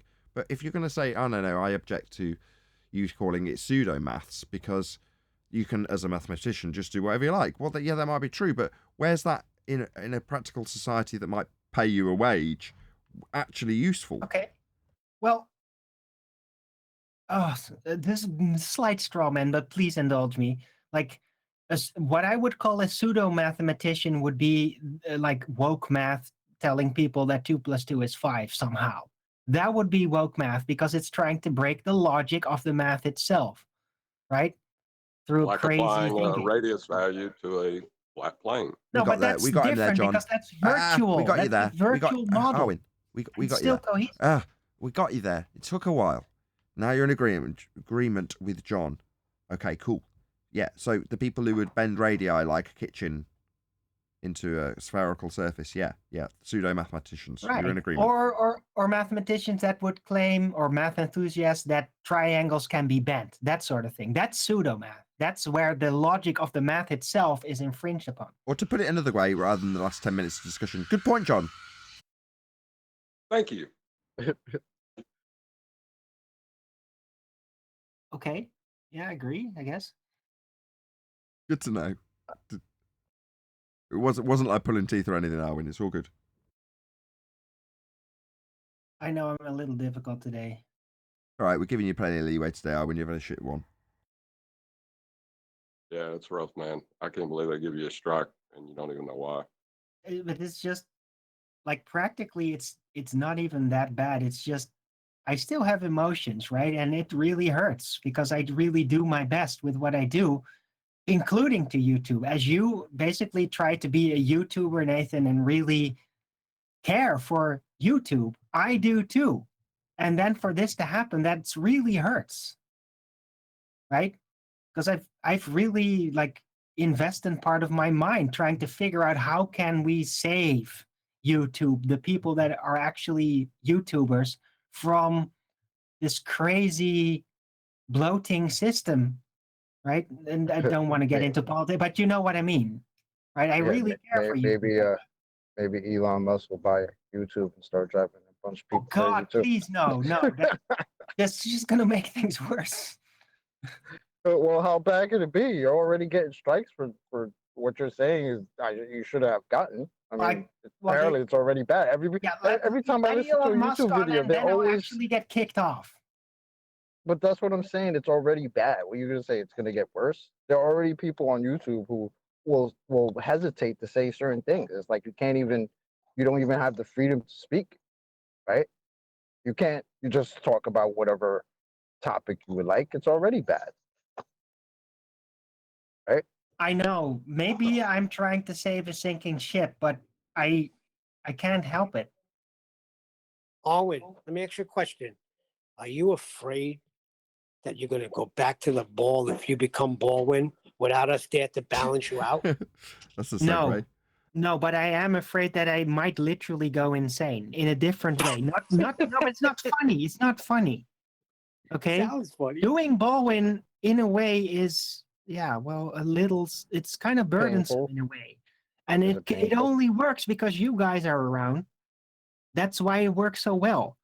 I've tried to do it in my past, and if people like don't like it or appreciate it, it just hurts. See, but that's why you just take it as a joke. Like when in the middle of you guys talking about whatever this dude was talking about before, and I just want to interject something like, yeah, I just think it's the moon's gravity and the Earth's gravity having a tug of war. I just make it as a joke because it is a joke, right?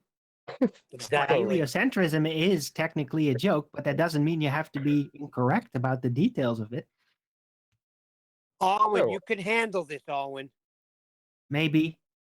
I hope so. Stronger than you think. I appreciate that statement, Neil. Thank you. You know, the interesting thing about the mathematical part of this, right, is I could take a measurement of pressure at a certain level, and then on the other end, take a measurement of the pressure there. And if there's a gradient there, I could calculate the gradient of that pressure differential, right? But I had to base that holy gradient. Sorry. I think someone wanted yeah, to the add something from Discord. Holy gradient. Just 1 second, guys. Hold on a second. Did someone want to add something from Discord? I just wanted to say I agree with Neil. Owen should do Baldwin as a YouTube channel. I think that'll get a lot of views, and yeah, it'll be funny as well. So do it. I just wanted to mention. I would watch it. I know. I would watch it. Baldwin is one of my favorite things. I'm worried what would happen if I accidentally mix in Ragewind with Baldwin. It would be all the more better. Hold on, guys. Somebody was trying to go ahead. Discord. No. What was that? No, I'm sorry. I was just saying. I just wanted to mention. I'm pretty sure that was being mentioned facetiously about Elon Musk. Could you imagine anybody on here allowing him to buy YouTube? Speaking of anti-helocentrism, which goes against his baby SpaceX, he would snatch everybody's account off. He would promote Professor Pseudo Dave. Yeah, I know he's saying that facetiously because that's his baby. He wants to go to Mars so bad, so he's got a whole plethora of followers based on that. Is it? Does he think he's going to Mars? Do you really think he believes that? I want to go to that red light in the sky. That'd be cool. I don't think Elon believes it, Neil. I don't think he believes it. I don't think either, because why would he say, it's real? He would be more enthusiastic. It's hard to know. We can't divine the motivations of Musk, right? We don't know what he wants. Now, yeah, but you can read it off their body language, and Elon is not enthusiastic enough to actually, for me, believe that it's real. Like, I would be so much more enthusiastic or burdened if it's really tough, right? But you would be more energy invested than he is. That's right. He would never knock us off YouTube. He'd never do that because he'd make martyrs out of us then. Algorithmically, it's not possible. I think we've covered this over the last couple of days. But in any event, what he does seem to want to do, Musk, that is find out what the sky is. That seems to be what he's doing. Now, what he says in the mainstream rhetoric, maybe he's just smart enough to know which ways bread's been buttered and what not to say. Well, that would make him smart. But it doesn't alter the fact that he's looking at the sky. Well, more power to him. Maybe he'll just deceive us with more heliocentric bullshit. We don't know. I don't know what his motivations are. Well, maybe he wants to figure out how high the firmament is, right? That's what I'm saying. Like, if that was the case, I'd be all for him doing that. Yeah, send rockets up wherever they can go. Find out the parameters. Yeah, that's cool. Just don't lie about it. Tell us you're putting things in a second law of thermodynamics violation, shit like that. That's why, I'm torn with Elon Musk because I know he's full of shit in a lot of aspects, but okay, I don't know. Yeah, and just like somebody else said before on the after show, how he wore that Baphomet jacket at some type of engagement he went to. Sometimes you don't know where he stands. Like, is he mocking what people accuse him of being involved or indulged or affiliated with, or mocking in a way of like, yeah, I am, but then making it seem so profoundly, campaigned on him that he's actually against it, or is he actually with it, or is he mocking the people that are the conspiracy theorists that claim he's this, that, and the other? It's hard to read it. When he stands there and says, "You know it's real," because it looks so fake with that little smile. Come on. Exactly. Come on. Exactly. That's what I'm saying, Neil. Exactly. We don't know his motivation. So, like with Tom Cruise or anybody else, if they start bullshitting about what's happening in a second law of thermodynamics sky vacuum, then we'll have something to say about it, right? So where Elon Musk bullshits, we point out his bullshit. It's that simple. Right, but all we're trying to point out is that we have a strong suspicion that he knows that he's bullshitting, that he knows that his story is a cover story, and he might actually be curious about the real world, but he's keeping it to himself most of the time. So, Alwyn, hold on. Alwyn, think about this. You and I know for a fact we can get to that light in the sky. I am not going to shut up. I will be talking about it until I take off and I'm there. Bro, all right? I've devised ideas about it and I won't stop talking about it, and I don't even have any sign that it will ever even be possible for me to actually do that. And I still can't stop talking about it. That's what I'm saying. If we had the power to and we knew it, we're going up there. I'm not shutting up. You're going to want to send me up. I'm going to be talking so much. Exactly. So our aspirations and what we talk about in terms of the joy that Flat Earth gives us or gives me, you go, oh, I don't know what the sky is. Does that mean that we suddenly stop wondering what it was? I wondered about what it was before Flat Earth. I wonder about what it is now. When my kids ask me about what it is, I tell them I don't know, but isn't it wonderful? That's every day. Exactly. So if Musk's just a normal, reasonable guy and is like, no, I'm interested in what the world actually is, and is in a world where, like us, if he was to in any way hint at things that go against the current religion of the world he finds himself in, he'll be censored out of existence, then why would you do that? Again, like I say, if you know which way your bread's buttered, you'll go along to get along as much as you can. If you're trying to investigate the sky and there's a lot of borders and barriers put between you and finding that out, and you've got to bullshit your way through SpaceX to do so, it's like if you don't know his motivations, you can't really criticize. All you can do is point out where he's bullshitting, and that's all we do.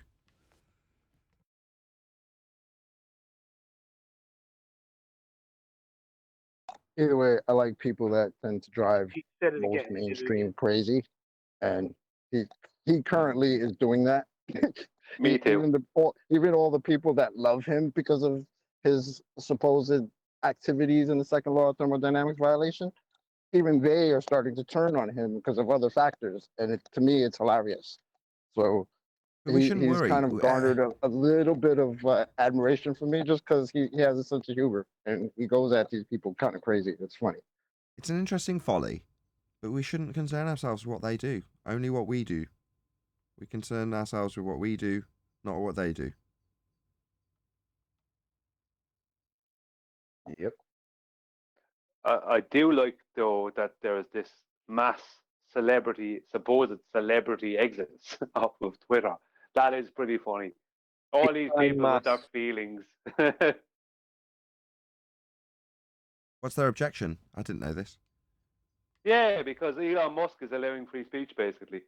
So they're not happy that their leftists or their agenda, let's just say, whatever they support, is not going to have the same power on that platform. Things are going to be more of a level playing field, and so there's a load of celebrities.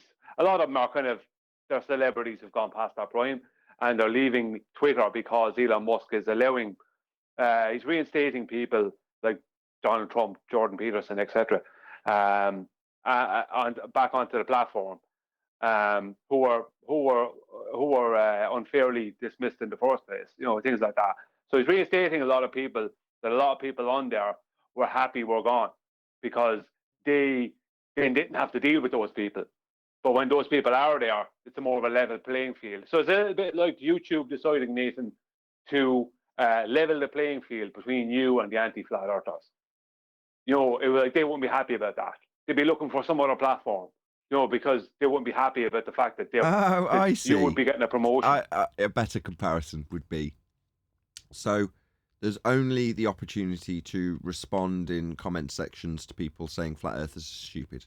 So someone comes along to set up a platform where there's a level playing field, where we in the minority aren't shut down and called idiots without getting an opportunity to argue. Well, what do you do when the playing field gets leveled? Well, you boycott the level playing field, right? Yeah, that's what's going on. That's exactly what's going on right now. It's crazy. Okay, that buys into what you've just told me. I immediately had alarm bells going off while you said it. What makes you you've told me already, but I was going to say, what makes you infer that somehow that he's allowing free speech on Twitter? Well, he's not. When I say he's allowing free speech, he's allowing people to speak that were stopped from speaking. So he's allowing more freedom of speech. Whether he's allowing all free speech, I don't know, but he's allowing more freedom of speech. And he's changed. There was this little blue tick mark on Twitter that was like a badge of honor to have, but now he's made it so you can have that for $8. You know what I mean? He's brought the validity of this down. Yeah. Okay, so that's a bit of information I can infer quite a lot from. So previously, the validation tick that said this is like YouTube have in the comparison you made with us and anti-flat earthers, right? They're an approved source, right? This is a validated Twitter account, right? Approved. Well, you're saying that he's basically pissing in the face of whoever installed that system by saying, you can have that for $8. See, certain things, even when it's Elon Musk or Tyson, they do things that you can go, now that's the kind of thing I want to be discussing. Because you might not like him, you might stand in opposition of everything he stands for, in this case Musk, right? But you've got to admire the guy's spunk, right? That's awesome. Just piss right in their faces. I love it. Oh no, he's really causing a problem. He's really causing a problem. It's so bad, right? It's so bad. They've been giving out about him in the US Congress and the EU. Apple have attempted to take Twitter off of the App Store, right?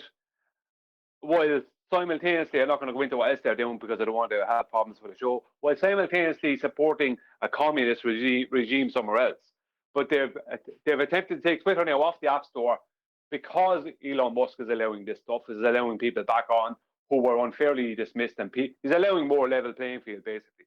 But the EU have also been speaking about or contacted Elon Musk and said that they were talking about how they were banning Twitter completely from Europe. This is what they were going to try to do. So that makes sense. Okay, so what I had seen in tech news was that Musk was threatening to basically come up with an Android/iPhone competitor. Well, now I know why. That's why. All right, you'll take me off your site. I'll beat you at your own game. I'll make a phone that just competes with you. That's his attitude, right? Well, what he said about that when he was asked about it on Twitter, the tweet from him I saw was that he said, well, I would rather not have to do that, but, you know, because it's a bit of hassle. But if I have to, was his kind of attitude.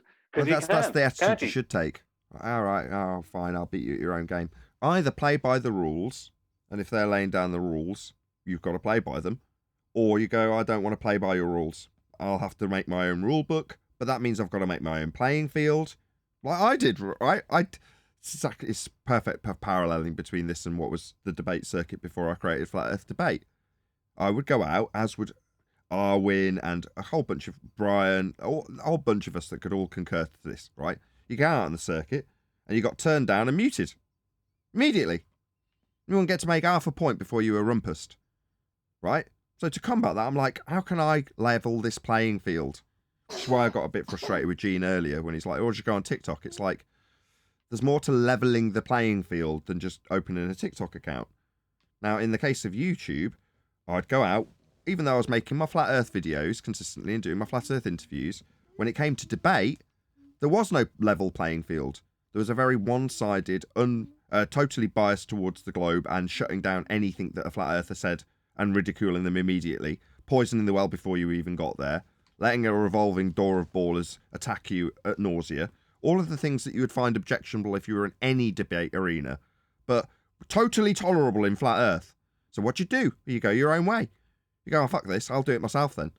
if I'm not going to get a fair treatment or a fair crack of the whip somewhere else on all of the other platforms, I'll have my own, thank you very much. I'll create my own platform. Now, my platform, in this case YouTube, has its rules that you've got to abide by. You've got to stick to their rules because it's their platform. I'm not trying to change the world in terms of creating a new video platform because I'll be competing with YouTube. But if you're Musk, it's a totally different... You can own the playing field. You can own the bloody state that the playing field's in if you have to. And if that's what it takes, well, fair enough, I can do it. I've got the means to do it, is Musk's attitude. And if you have got the means to do it, why would you be bullied by someone like Apple? You wouldn't, would you? You should go, oh, that's all right. You've got your rules. Oh, well, fair enough. So would I if I had the control of everything. Well, the thing about Miz, what makes him dangerous to mainstream tech is that he is, for the tech world at present, what Donald Trump is and was to the political world. Whereas he can fund himself and he can do his own thing. He doesn't need their help. He can't be bought out or bought off. He can't be bought off, if you know what I mean. So if he decides to do something, he's got the money and the power to do it. They're kind of under pressure with him, So they might keep pushing against him, and he does come out with his own phone. You know what I mean? He does come out with his own phone, his own operating system, his own whatever. And he might very well then give Google and Apple serious competition. So, but he could do that. Let's hope so. A lot. What I love to do when you say share the show, Nathan, I always love to share it to Twitter. Always do. I'll Me say, too. Come one, come all. Join the I agree. conversation. See, Bring your best. Totally agree. So when it comes to Twitter... Yeah, bring your best claim in assertive debate. Come on, bring it. Yeah, I do too. So on a daily on basis, although I don't necessarily interact with Twitter very much, occasionally, that's where I got my Simon Dan tweet. Just happened to be sharing the show like I do daily on Twitter, and just happened to see Simon Dan's tweet when I was sharing the show. Well, oh, hello. Well, that's because I recognise Twitter is a very, very, very important platform. So, therefore, why wouldn't I? I'm not going to bring this conversation back to TikTok, but, I don't necessarily see that as the case with TikTok. But Twitter, when I was a rep, I recognised Twitter as being an important platform. And again, I didn't necessarily like to engage myself in it, and I found that everyone I watched engaging with it got themselves in trouble real quick, which I thought was really amusing. So, from that perspective, Twitter's on the cutting edge. TikTok isn't, right? TikTok's a pale imitation of YouTube. Did I say TikTok? Yeah, TikTok's a pale imitation of YouTube. Flash in the pan, pale imitation. TikTok's something totally different. It's right there on the cutting edge of what it does.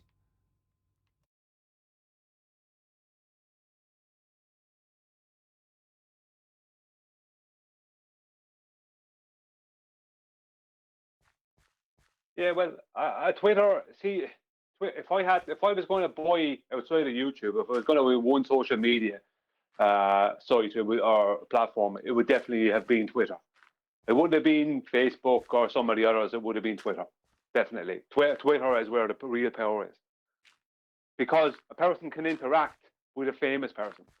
The ordinary, everyday Joe can actually interact with a famous person, and that famous person can actually interact back.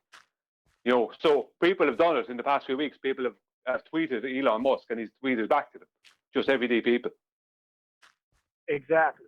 Yep. I've had conversations with Halle Berry, Hall of Fame NFL player Carl Banks for the New York Giants. I've had conversations with politicians. If you guys have something relevant to say and it makes sense, and you're not coming off as a troll, they will reply to you, whether it be oppositional or whether it be concurrent. What did you speak with Halle Berry about? Was that about I love it from the list. Halle Berry. Oh, yeah, I've got to be honest. Yeah, I was thinking that too. What did Halle Berry say? She spoke back to thank you. Thank you with a heart, with a emoji with a heart face.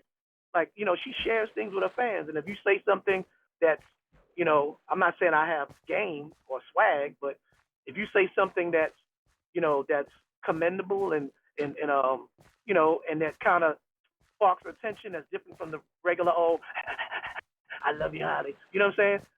She'll come back with a like or a heart or a smile, and she will do that. I've seen her do it more to women. because she knows women, the way they come off, they don't come off like the rest of the guys do, hard up. So, but I what said did you something say that to was her? commendable to it. I can't quite remember. This was like maybe two years ago when it was under that, no, this was like right before all the censorship. And she posted up some pictures of her as Catwoman and her as different roles she's played. And then she posted herself as today. And I said something in a way expressing my age. I shared my picture with her and said, you grace, something like you grow gracefully, you've aged gracefully. I didn't say anything stupid, it was more complimentary, but in a respectful way, where she put a thing, a light thing, a heart thing next to it, and had the little you weren't simping on her kind emoji. of thing, or yeah. Yeah.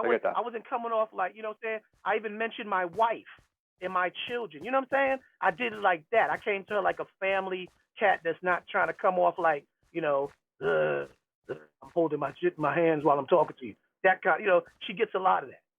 And I guess she looked at it like, that was nice what he said. And he's an older gentleman. Okay. And of course, I was cheesing all day. My wife still grills me for it, like, you don't act like that when I just came back. Who are we talking about? It's probably best if you don't mimic your wife on a recording. Just a piece of advice. He was talking about when Halle Berry responded to him on Twitter. Oh, okay. Halle Berry went up massively in my estimation when she accepted a Razzie Award for Catwoman and did it with a lot of dignity. So if you go and look on YouTube, Halle Berry accepts Razzie, and just look at the way she holds herself. She just looks like just a decent human being. The fact that she went along with that in the way she did it, right, she massively went up in my estimation when I saw her do that. Right. And it's a small Halle world. Berry's cool. Coincidentally, this is not another cap. This is no cap. My boss, who's a retinal vitreous surgeon, has a brother who's a well-known artist out in Hollywood. And I heard a voicemail of Holly, because he does celebrities caricature or portrait. And I heard her voice on the voicemail saying, Bobby, this is Holly. And my boss saved it because he knew how he's crazy about her, I'm crazy about her. And when his brother got the voice, he was like, he said, Mark. Well, that puts a different tone. What do you mean you're crazy about Halle Berry? What's going on? Uh-oh. Stalker. I mean, not crazy about it.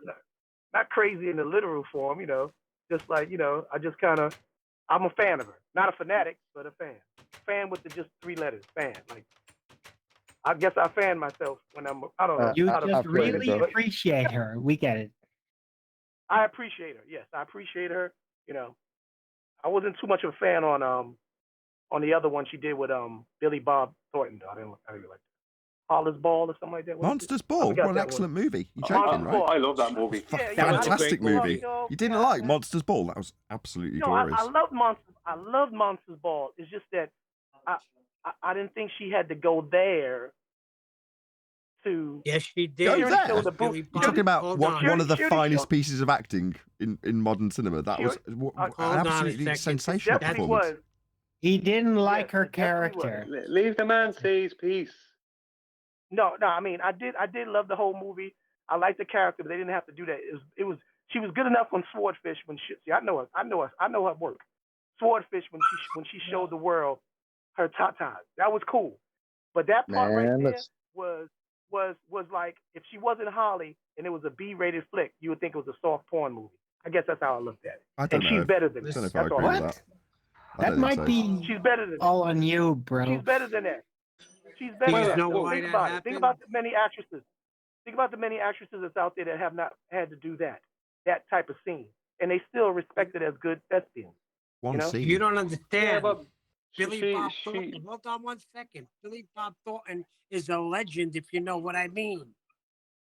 Not really. Hang on. No, don't know what you mean. Anyway, I don't know what you mean. I don't know what the hell you mean. You're right. I loved him in Bad Santa. But that doesn't matter. That part doesn't matter. when I think about that movie, it's not that I don't remember. It's not that I don't remember. I don't care about Billy Bob Thornton, what he looks like now. I don't. When I think about that movie, Monsters Ball, that is one of the parts I remember. But it's only one. That's the point. Other movies, that's the whole movie. Is when she gets her top off, or bra off. I mean, that ends up being the whole movie. Do you know what I mean? That's how bad some movies are. Was Monsters Ball? If that even wasn't in it, I still would have liked it. But that added a more real to it, more reality to it. So it didn't overshadow anything. I think she was excellent in it. And that's the truth, Brian. She was hurting so bad. She was hurting so bad. She needed some sort of relief. That's what it was. She was in pain. That was real. Yeah, that was real human. That was real human, emotional acting right there. That was, because a lot of people do end up waking up with the wrong person or doing something because they grieve so hard. The only satisfaction they can find is whatever they can find that makes them feel good. And yeah, I have to agree with y'all on that. I agree with that.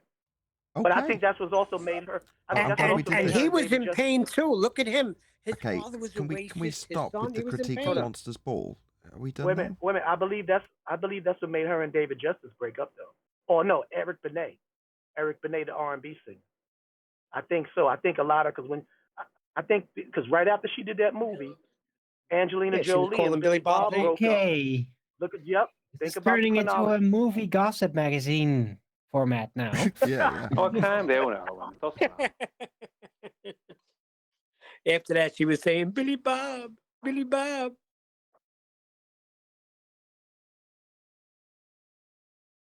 I'm glad we did this. It was interesting.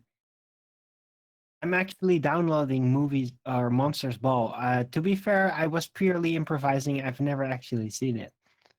But you made me curious. Good movie. Yeah, I know why. We know I'm why gonna you watch care. it tonight. And then you don't even know what it is. What? That's what makes him Baldwin. Brian's just having a little jab there, Arwen. Don't worry about it. Know what it is.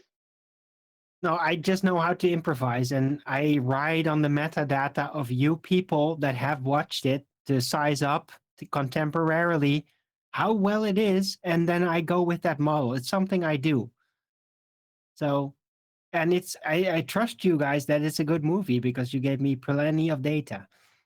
No, we didn't. So, you haven't got the vaguest idea what the plot's about. Yes, I did, because of your feeling expressions. Stop it. Because of Stop your it, energy. Arwen. I know it's good. It's interesting. It's got to be interesting because all of you guys are impressed. Okay, just one question. Is it an uplifting movie or a depressing movie? Which one is it? Oh. You asking my opinion? Who saw it? Probably, no, I'm asking probably Arwen. a little dark. It's uplifting because the end, it was uplifting. The end cool. was, yes. Okay. Nice. Maybe ask him a different question, Nathan, that everyone else won't have to answer. I can just assure I you, love it's that. Here's a trap. Everybody else jump in it quickly. Thoroughly depressing movie. Yeah, but the end was it? Come on. She's Is it? starting a new life. She's starting Is a it new like life a with manic this guy. depressive movie where it's like up and down, big ones, or is it consistent? Oh, and go watch the movie, then you can join in the It's not conversation. Die Hard. It's plot based. Stop using those sound like innuendos. Was it up, down? Was it uplifting? Use some other terms. Was it inspiring? Was it depressing? Uplifting and It was no, was but it no, up? but no. Hold on, that's incorrect because, like, dark journeys, if they eventually, if you can see the transformation and overcome it as it happened and then rising out of it, is extremely inspiring. Can still be very dark. You know, things that happen to the character can be very dark, but depending on their growth curve, you know, can still be very invigorating. But that doesn't make it not dark. It's a dark journey that they overcome. Yeah, it's right? that. It's that. So the tone of the entire thing is what makes it dark or uplifting. Dark and dirty. Yeah. Is it? Yeah. Okay. Thanks for the heads up. Okay, are we done? I mean, I'm glad that Twitter offered us this conversation about Halle Berry and therefore about Monsters Ball. I mean, it was wonderful and all. So we can really thank Elon Musk. All hail Well, Musk. no ballers are coming in. There might be. We haven't asked in a long time. There's ballers. We'd expect them to pipe up with some. Well, listen, Go, Neil, go. I'm sorry, my reception is going in and out. Listen, no balls are coming in, so we got to go to Monsters balls. Is there any ballers that watch this show? I think Ackenboy, I could say, he was kind of a fan. But is there any ballers that watch this? They're all watching. They're Literally all in the watching. middle of his sentence, like right through the middle of him. Right through the middle of him. Is there? Yeah, thank you, Nathan. Is there any ballers watching this show who are fans of the show, who like the format? Besides the attack on the ball, is there any who are just fans who enjoy watching the show, the parts in between all the ball attack? Why did they clear the air? That's a stupid question. That's a different question. In that case, I'd have to say no. No baller likes this format. Even Baldwin doesn't like this format. That's why I get into so much ruckus with you, especially when you start rumpusing me when I'm trying to make a very distinct point about the cohesion of the heliocentric model. But why don't you like this format? Yeah, but Arwen, sometimes you're a little bit of a rumpus yourself. Okay, let's just lay the cards on the table. Baldwin is the only real baller here, okay? See, now you're talking about... Chocolate, do you often tune into the KKK network and ask yourself, I wonder how much I'll enjoy this? It's like absolutely not. Right. It's akin to asking, it's like, welcome to the Ku Klux Klan network. I'm just asking myself, how many black people out there really enjoy the show, and take a lot from it? Yeah, I understand that, but let's be honest, the ballers are a pretty strange group of people. So it's hard to predict what they will and won't do. Because Ackenvirus and Professor Phil, at least were kind of fans of the show.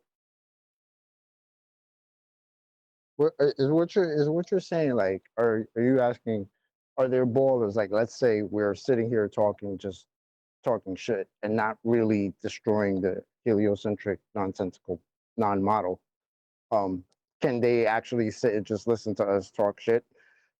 Because a lot of them, I would say a lot of them can't, because a lot of them just will think just because we are flat earthers, everything we say is just wrong off the get, right? Well, the thing about it is that there's even if we're absolutely talking about just reality and just things that are not even debatable.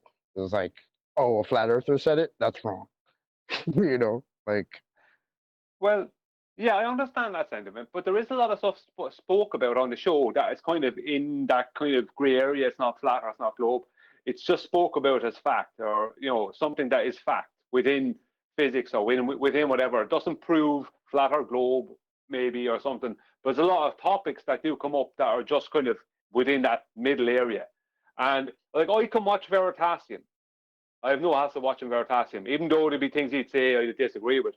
I still like watching Veritasium because I get information sometimes from not that I watch them religiously, but I do watch Veritasium videos now and again.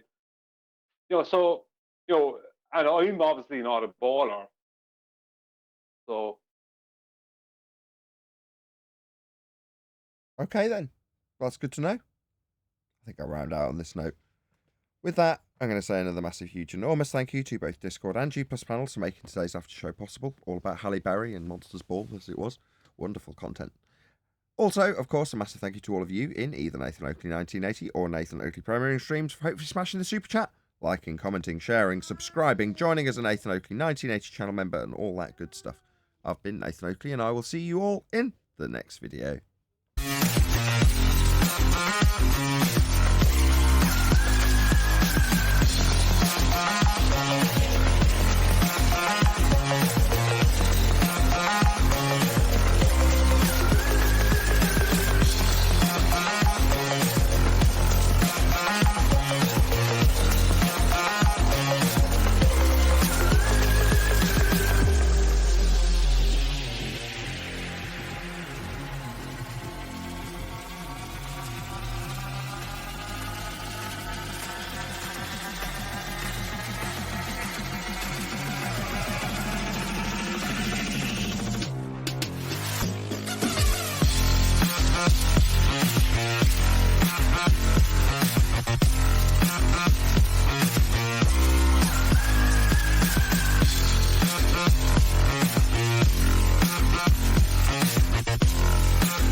what a day!